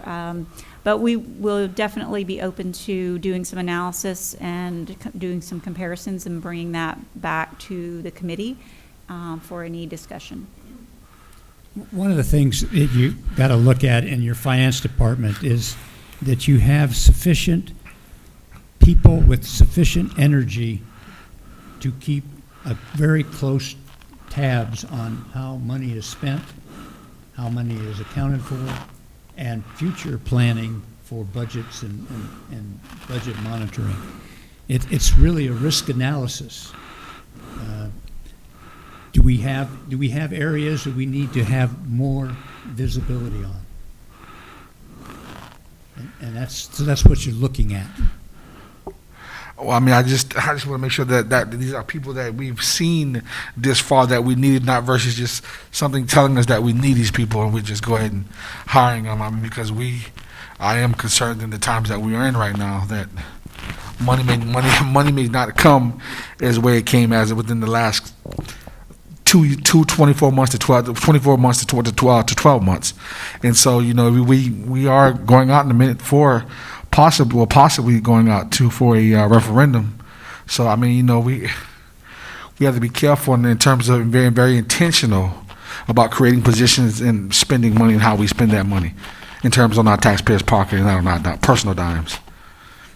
I think my entire job is about that, Mr. Smith. and I understand that. However, yes, sir, I understand. Yeah, however, I'm elected understand. as a board member, and that is one of my responsibilities per the people who elect me in this office. Yes. So, yes.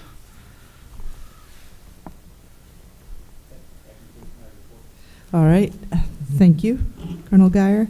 Next up, we have Operations Chair reporting, Ingrid Boatwright. Thank you, Madam Chair.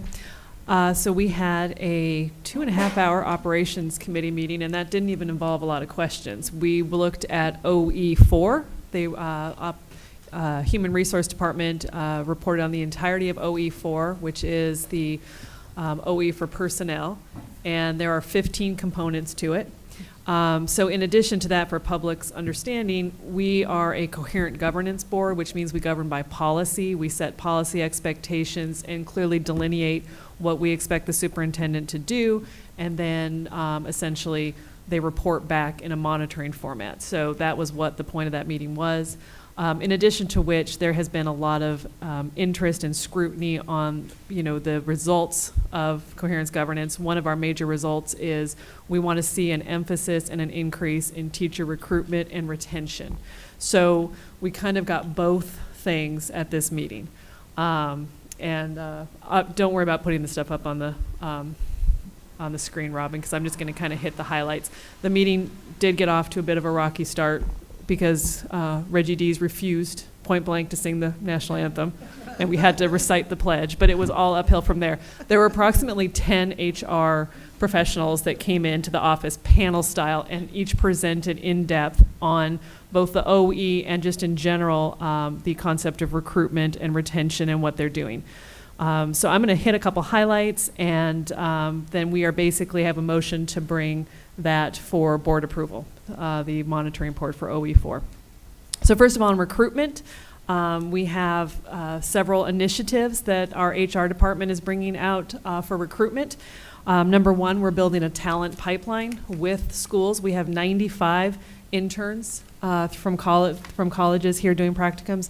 Number one is the USC Beaufort. We also have the Citadel, Liberty University, and a handful of online programs, and they're actually here working in the district and getting that experience. In addition to which, we have a new, I don't know how new it is, it's fairly new because this whole concept's fairly new, of using Handshake, which is a large-scale national sort of mega event, recruiting event app that college kids are using now. So what you do as a college kid is you sign up through your college as a candidate with your resume and your interests, And employers are also kind of reaching out to these colleges, and you can send out so many requests per day.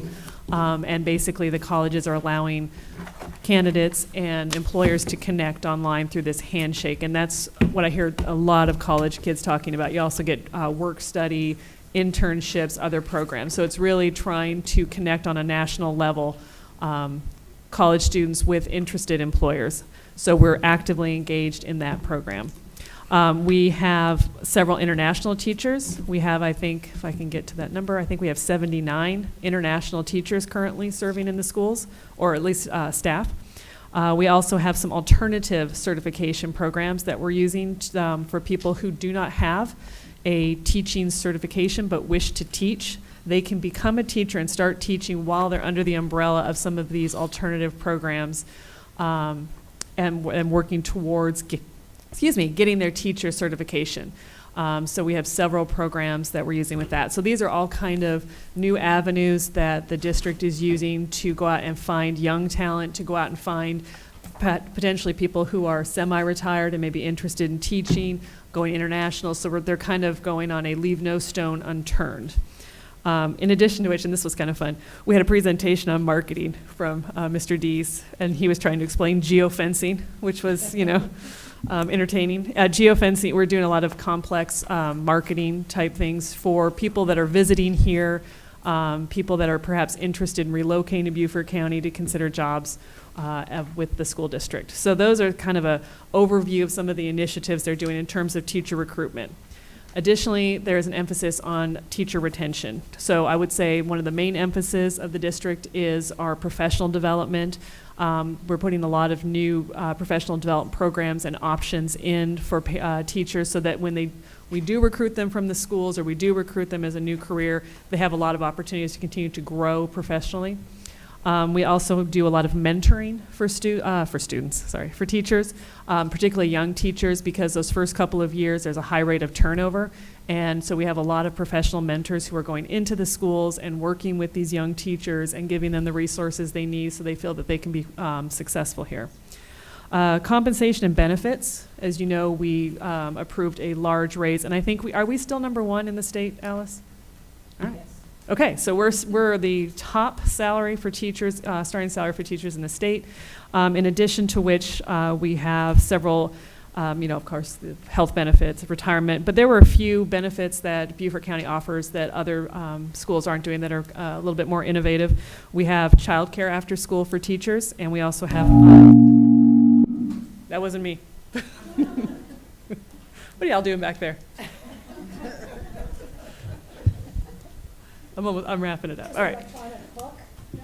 And we have mental health services for teachers, using ESSER funding, because that was obviously a big concern coming out of the pandemic. And finally, we do, Teach Before, what's the program we do for climate? There's a program we're partnered with, is it Teach Before? Teach Upbeat, I was close, I had one word. Teach Upbeat, sorry. That does a biannual survey of staff on climate issues and looking at where things can be improved, where we're doing well, where we need to continue to work to retain teachers. So that was kind of a 3-minute overview of a 2.5 hour meeting. In addition to which, we have the actual monitoring report, which is more of an executive summary, which I was very excited about. And if you read it, it's data points. It ties it specifically to OE 4.2, OE 4.9. So if you really want to look at how the district is complying with each aspect of OE 4, that executive summary is in there. So the only other thing that is left that we did agree they had successfully completed the monitoring portion of, but there is a lot of interest in having a further discussion on is the part of the OE looking at the grievance process and just getting a better understanding from HR to the board of how employee grievances are handled within the district. So next month we are going to have a more specific look into that aspect of the OE, but the OE is covered in the monitoring reports. So we felt comfortable bringing it to the board in full. And so that is a motion, right, Robin? Do we have it up? So at this time, I'd like to go ahead and make the motion coming out of committee that that the board approve OE for personnel administration. Ms. Vidrich? I'll second it, Okay. we accept these or approve them? David was always big on that. I just read it. Robin, what are you doing to me? We both have A's, yeah. So I would like to move that the Board of Education accept the monitoring report for OE4 Personnel Administration. Okay, thank you. Do you want to say anything further about it? No. No. Okay, Mr. Smith. And thank you for your report, Ms. Bowright. Also, just want to put out some also this adds a couple other things that were mentioned. Also, we talked about in terms of recruiting.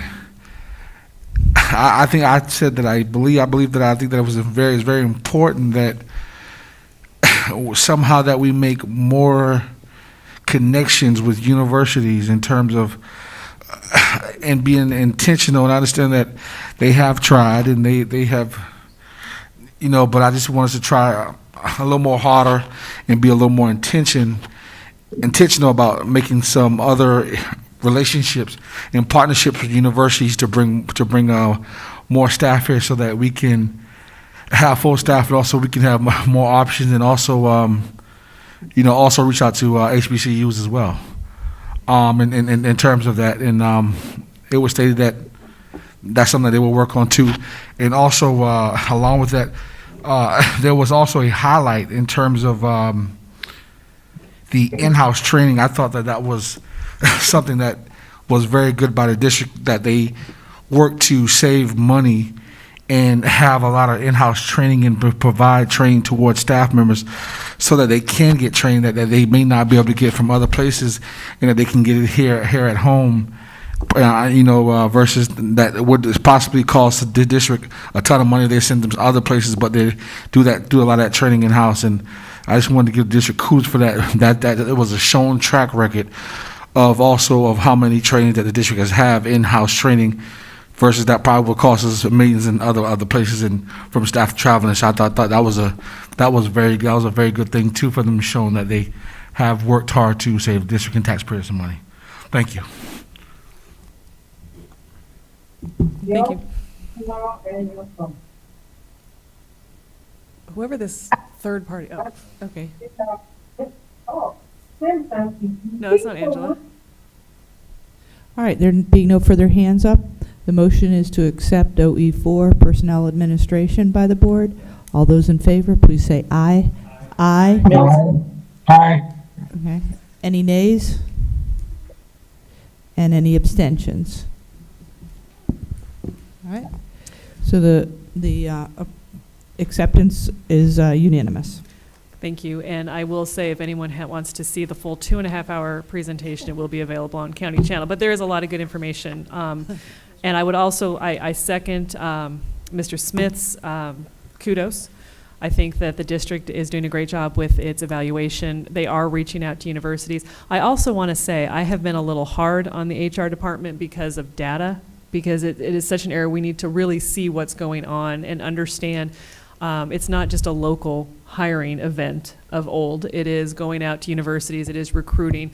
I was very impressed by the amount of data that they brought and the analysis that they had done on it. So I wanted to put that in there.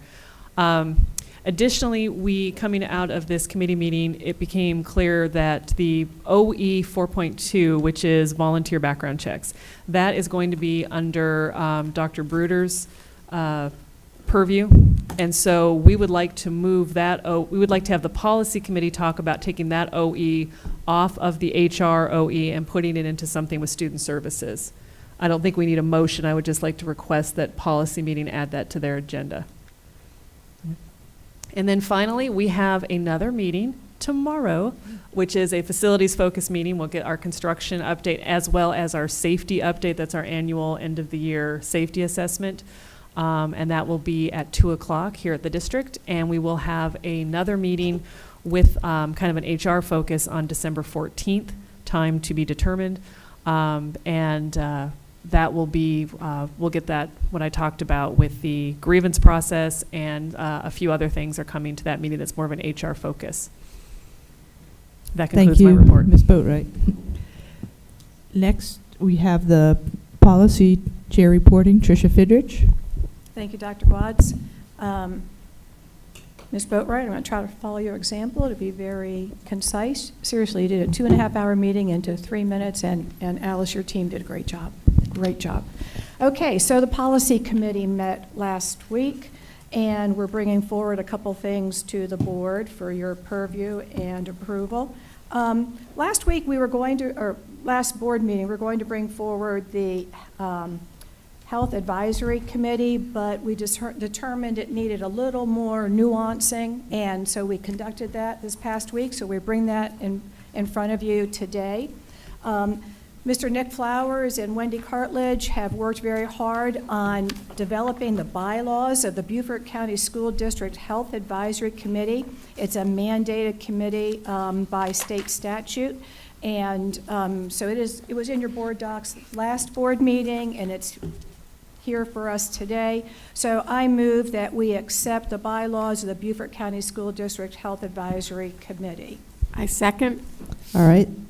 Motion by Ms. Fidrich and second by Kathy Robine to accept the bylaws for the Beaufort County School District Health Advisory Committee. All right, there being no hands up.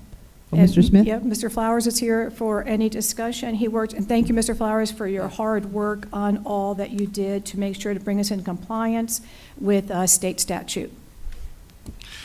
Can someone educate the community on what exactly this is, and not just so we not just move on, so that there's something at some point, that we talked about what this is, if you would. Thank you.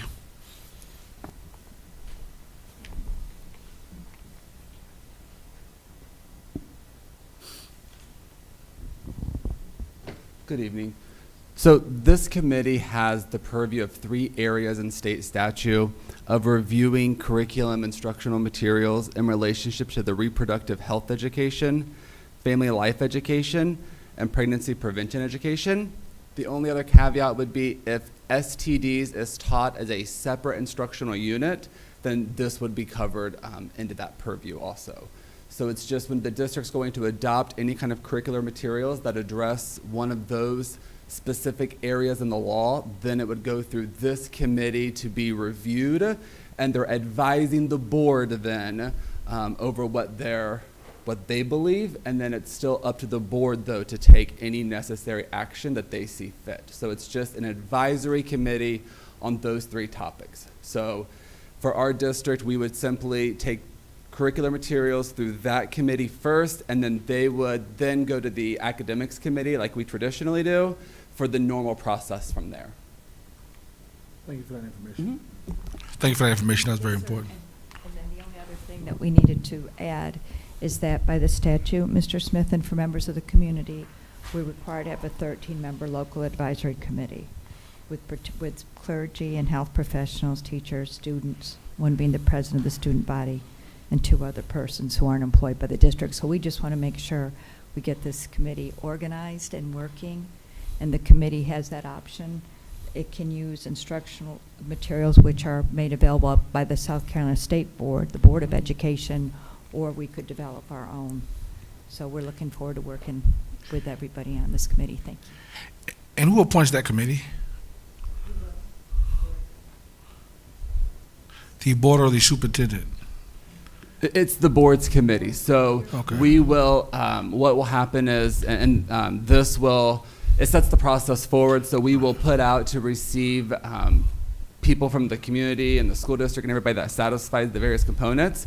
And then that will go through the academics committee then to select a nominee that would be brought to the full board then to be voted on for appointment to the committee.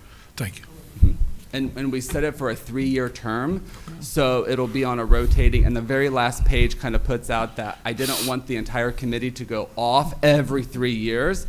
So I went ahead and kind of predetermined as we select people then that the committee would vote to see which of the rotating terms that they would fill. So we would be about 3, 3, 4 each, every 3 years. Again, thank you, Mr. Flowers. I was going to ask that you come up and share just a little bit about this. And so for your edification there, Mr. Smith, Roman numeral 3A, the SC It states that the HAC shall be appointed by the local school board, okay? So definitely, that is a school board job. All right, so call the question? Yes. Okay, all those in favor of the motion to approve the bylaws, please say aye. Aye. Middleton, aye. Aye. Okay. Any nays? Any abstentions? All right, approved unanimously. Ms. Fidrich, continue on. The second thing that we looked at was our public comment card. We did note that there was a little discrepancy between some of the wording on the public comment card and what is in our policy. So we are bringing forward to the board that we change the public comment card to reflect what is in policy. So if you will look at the second bullet, okay, on the public, what was in information, and Robin, if you can call that up, please. The second bullet is directly out of our policy. Refrain from racial comments, obscenities, and vulgarities, shall not reference or make derogatory comments about specific individuals by name, and shall not commit other breaches of respect. Speakers may reference the names of specific board members, but such communications will not include gossip, defamatory words, or abusive and vulgar language. So that is a change there. Also, if you will note on the front of the card, all right, we left more room for people to put in their name, address, phone, email, dates, and topics, and took out some unnecessary information there. So I would imagine this might need, does it need a motion to change I guess it wouldn't hurt. It wouldn't hurt. It wouldn't hurt. Exactly. Okay, so this is, I move that the board accept the new public comment card. Do we have a second? Ms. Boatright? I'll second that. Okay. Okay. All right. Any discussion? Yes, Ms. Boatright? One thing with these public comment cards that I would like to have personally, and this is maybe for Robin, but I would like to require that people fill out their address so that if they're in my constituent district, I can send an email to them if they have, you know what I mean? Like, I would like to be able to have that communication. I don't know when people come up if they're a District 11 person, but I would like to have that option. And I know it's part of the, I know it's part of the, I don't know how much we require that, but is there a way to do that? Well, I think the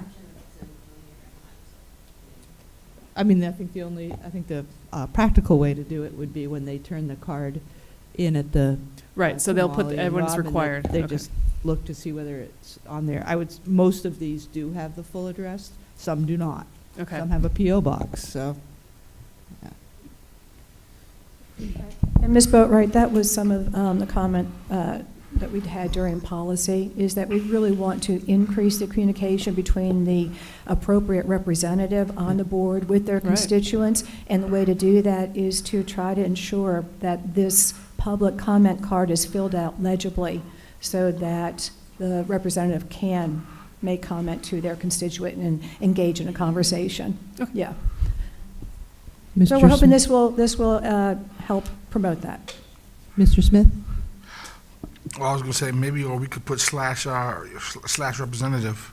Maybe that way they can tell us who. If they some people do know who their representatives. They can just say, they don't want to put that, and they can just say I'm from District 3 or I'm from District, so that the representative does have that opportunity to reach out if they want to. That's all. Because everyone's not comfortable putting the address, and I understand that. All right. All those in favor of approving the amended comment card, please say aye. Aye. Middleton, aye.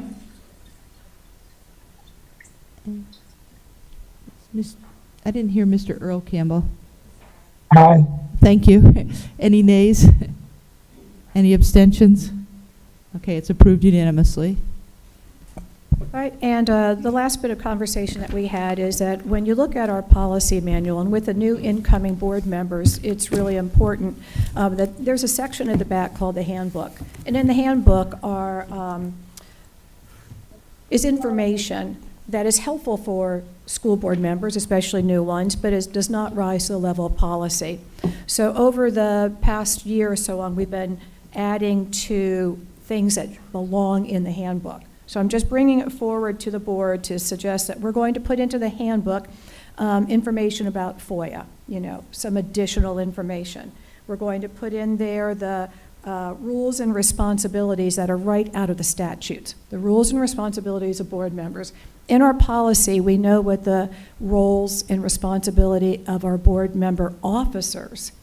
It's noted, but it's not noted necessarily of what it is for non-officers of the board. We're going to have a list of things for new board members to know what kind of information they should expect, such as the guiding principles of coherent governance. And also, the other thing that we talked about is that some of our motions rise to the level of policy, and they need to then be put into the other parts of our policy book. So there was a motion taken on October 22nd, 2020, that board members' badges will provide access to district office only. We believe that particular motion should go into GC 3.9 when it talks about members shall make official visits to schools. So we're just going to, it's already policy, it doesn't need to be passed, so we're just going to let everybody know that that's going to go into the appropriate spot within the policy. So that was our second policy committee within like 2 weeks, and we've gotten a lot done. There is not another policy committee meeting scheduled. That will be the new board with new policy members beginning in January. And the one item that Ingrid just mentioned, all right, should make sure, Robin, if you can take note of that one for the new policy committee members. That concludes my report. One thing I would just like to add, Ms. Fidrich, with the state statute for the roles and responsibilities of the board members, the South Carolina School Boards Association, their website, which is scsba.org, has an excellent pamphlet about roles and responsibilities of board members as well, and that would be another good resource. And and we discussed that. I believe even Ms. Cushenberry might have brought that up. And so what we're going to also have in there are links. Okay, links to this, links to that, just so that new board members, especially, and old board members, will be able to have it all in one spot. Okay, so that is also going to be added to the handbook. Thank you. Thank you. All right, moving on. It looks like we do not have items tonight under the superintendent's report. So we're going to move down to, we're skipping several sections and going to future agenda topics. Ms. Boatwright. This isn't exactly an agenda topic, but I'd like to get an update on where we are with the second community committee that we all submitted names for. Mm-hmm. All right. All right, there be no further hands up. We're on to announcements. I know we're having a work session on Friday at the district office, so that's November 18th. And we are also having the teacher forum is having their annual legislative breakfast on the day prior, 9 a.m. on November 17th out at TCL, thank you. Yep. Mr. Smith? Oh, yeah. Actually, I do have a future topic, school start times. I'd like to put that back on the agenda because we never have that, school start times. All right. Oh, Ms. Boatwright? Is that not on the operations committee future topics? I think it was addressed in agenda, and it's going to come out of operations through the operations committee, and we'll put that on for the 14th if we have enough room. Okay. Actually, I thought it was taken. I thought it was voted off altogether. I thought that it was said at the agenda setting that it was already discussed, and that was over. I mean, that's my understanding now. At the agenda setting, I thought that was what was said. That's why I put it back on the agenda, because I don't remember it even being sent to operations. Right. Well, I'm happy to put it on the operations committee agenda on the 14th. if that will work. That's our. And I believe I already brought that up, and was said that it was already dealt with, and that's not something that we was discussing. Is that with my memory serves me correctly? So that's the point of me bringing it back up, because it was actually left in operations when I was on the operations committee. If my memory serves me correctly, we had a task to do, and we were doing that, and then COVID hit. All right. Next, we have the second public comments, and our first speaker is Jim Stevenson, speaking on books. Glad I stayed. Not many people are here left. Okay. Again, I'm Jim Stevenson. I'm in Campbell's District 10. I am not in support of what I'm hearing. I think the school needs to take more attention in looking at these books and doing the right thing.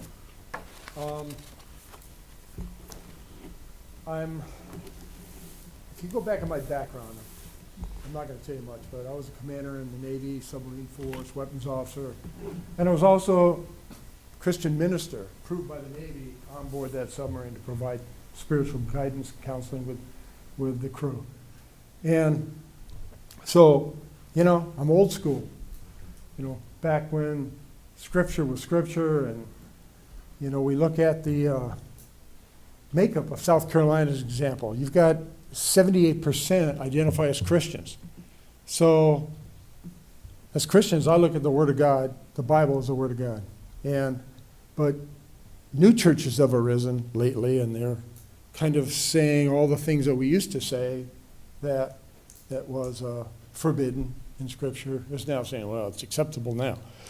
Well, that's not the position I'm taking, and I think this is all a personal decision everybody needs to make and look at themselves. But the Scripture says that God has written His law upon your hearts. You don't need a lot of these things in life to tell you what's right and what's wrong.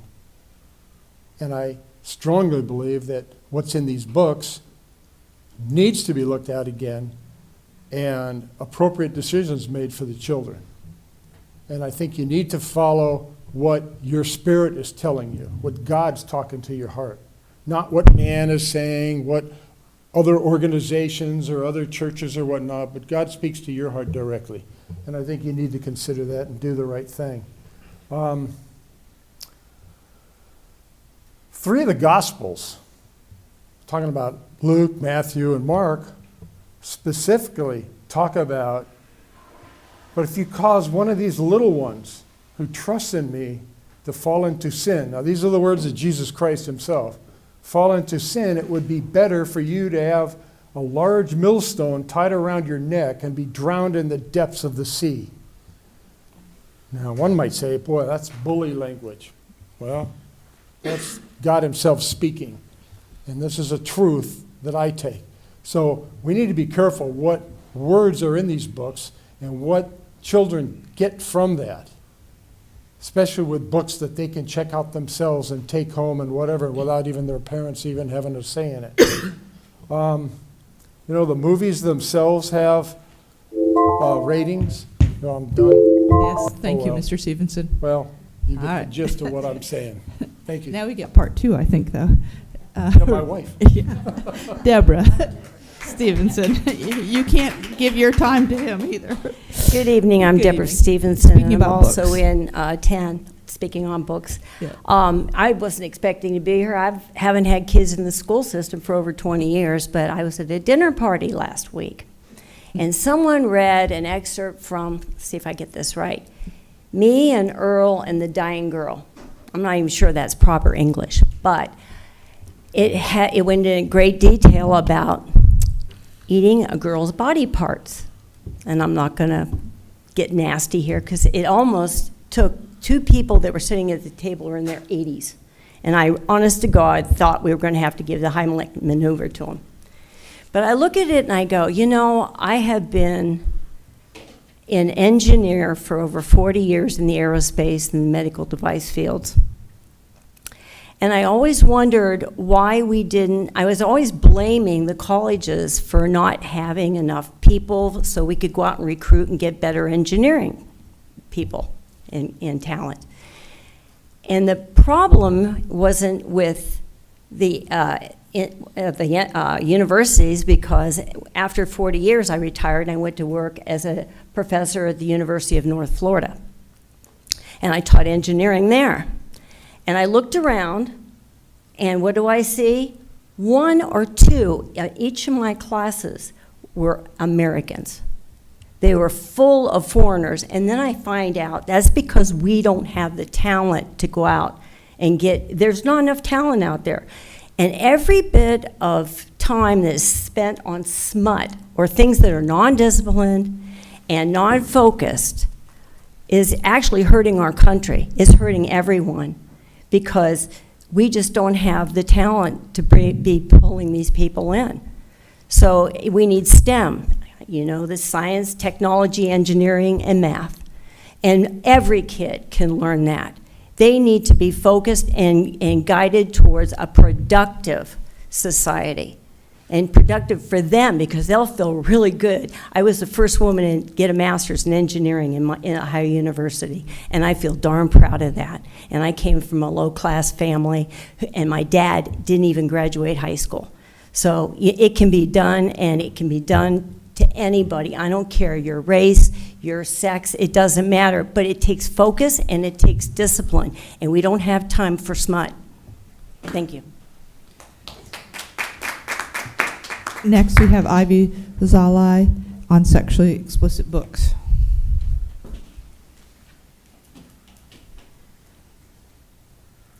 Okay, y'all have to excuse me because I'm doing this on the fly. I like to have prepared what I'm going to say, but like to refer to your new board rules saying refrain from racial comments, obscenities, and vulgarities.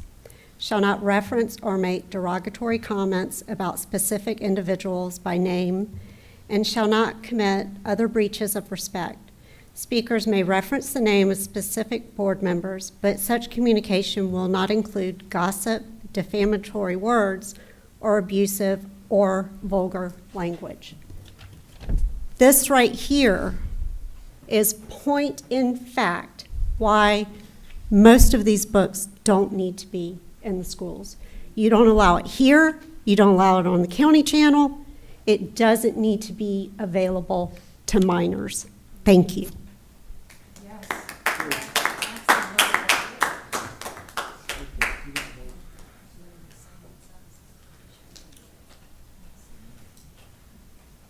Robin, do you have any phone? Okay, so we'll finish those in person first. Yep. David Cook will speak on policies and book review.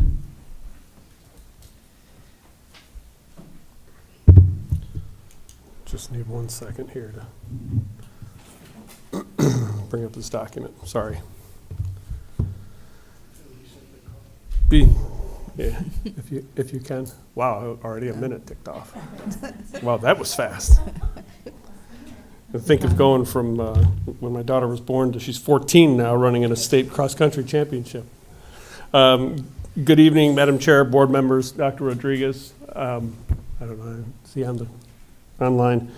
Thanks for giving me a chance to speak. Even in the district's vision statement, it indicates a safe environment for children. So I want to make that note. I do have to applaud and congratulate Dr. Stratus and Dr. Rodriguez for taking action as quickly as they did, and for getting the support of so many parents to do what they're trying to do. I know it's very difficult. I personally have been selected to a review committee, and I think the key factor in reviewing these books is looking at them through the eyes of the child that would be reading the book, not necessarily through the eyes of a parent or an adult. So if a book is located in a middle school, I have to look at that as a middle schooler. As a parent, I expect my children to be exposed to different faiths, religions, and beliefs. I don't expect them to be exposed to this type of obscene material that's unfit for a minor. I want to start off by saying I believe in the United States Constitution, and I believe in the freedom of speech. I believe in the idea of the freedom to read, but for children, that's with the consent of a parent. The constitutional right to free speech does not protect obscenity, language, or pornography when being distributed to minors. You have an attorney to pay for that, to pay that. You have an attorney that you pay a lot of money that will share the judgments with you in regards to that matter. For the people who think we're trying to ban books, go educate yourself and take a look at what's on the list of books that's being challenged. The books that are being challenged do not target any gender, sexual preference, or race. They do target whether or not they're age appropriate and actually contain educational material of any value. Some people look at me and say, why is he fighting so hard for these things as a parent? I don't get it. I have 2 beautiful children that were a gift from God. And when they were born, God told me that I had to protect them. So protect them is what I do. Currently, I have to protect them from their own schools. It's kind of disappointing because I'm supposed to entrust my children with their teachers, and right now I don't feel comfortable with it. This is the path God has given me, so I'm going to accept it. We don't choose our path in life if we believe in God. I know it's not supposed to be easy, and I accept that responsibility. I had some handouts that I was going to give to you, but there's just not enough time to do it. I'm not going to read anything out loud that's obscene. It's unnecessary. You all know what's happened. Most recently, I was faced with the issue of being intentionally defeated in a school improvement council election. And a big part of it had to do with the way I speak out in regards to my comments here at public meetings. I'd like the board to investigate that election from the Hilton Head Elementary IBSIC. Thank you. Next is Julie Matthews on Committee for Book Review. Yes, there was a phone call in saying that they had a shortage of people applying to be on these book committees. I sent in a request. I'm more than willing. You all have my contact information. I wait to hear from you. I'm more than happy. I'm retired. I'm self-employed. I'm happy to be on a committee book. All right, Robin, that concludes the in-person speakers.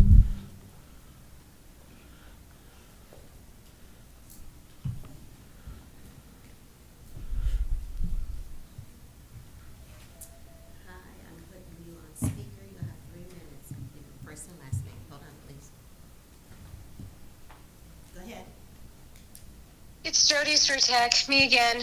I didn't have time to say this before, but I would like the board to consider some sort of process for addressing misinformation that comes out at some of these public comments. Obviously, you know, people have a right to speak during public comments, and we don't want to censor folks' opinions, but there have been several just blatant comments tonight that are just factually untrue. Someone referencing chemical castration of children and all kinds of off-the-wall things that just are not based in fact. And so whether you put out some sort of statement after the fact or whatever, but I'm concerned that people are using your meetings as a platform to spread misinformation. So that was the purpose of my second call in tonight. And then just to address a few of the other comments, a lot of people speaking very passionately about their own personally held religious beliefs. That is wonderful for them, and they are welcome to those beliefs, and they are welcome to share those beliefs with others. But where that is not appropriate is in our public school system. So we don't use any specific religion to choose books that are for the public schools. And so maybe some folks would be more comfortable if their children attended private religious institutions, if that is the type of education they're looking for. But in a public school, we serve all students, as I mentioned before. So thanks again. Y'all have a great night. May I comment on this, since you brought up? No, you may not, sorry. No, sir. We don't have an interactive comment session, okay? Please hold your comments. Even though she talked about my... Nope.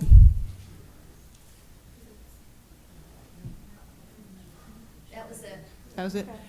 All right. Thank you. Next, we need a motion to adjourn. Okay. Second. Second. I'm not sure. I guess it was Mr. Geyer and Ingrid did the second. And all in favor? Aye. Aye.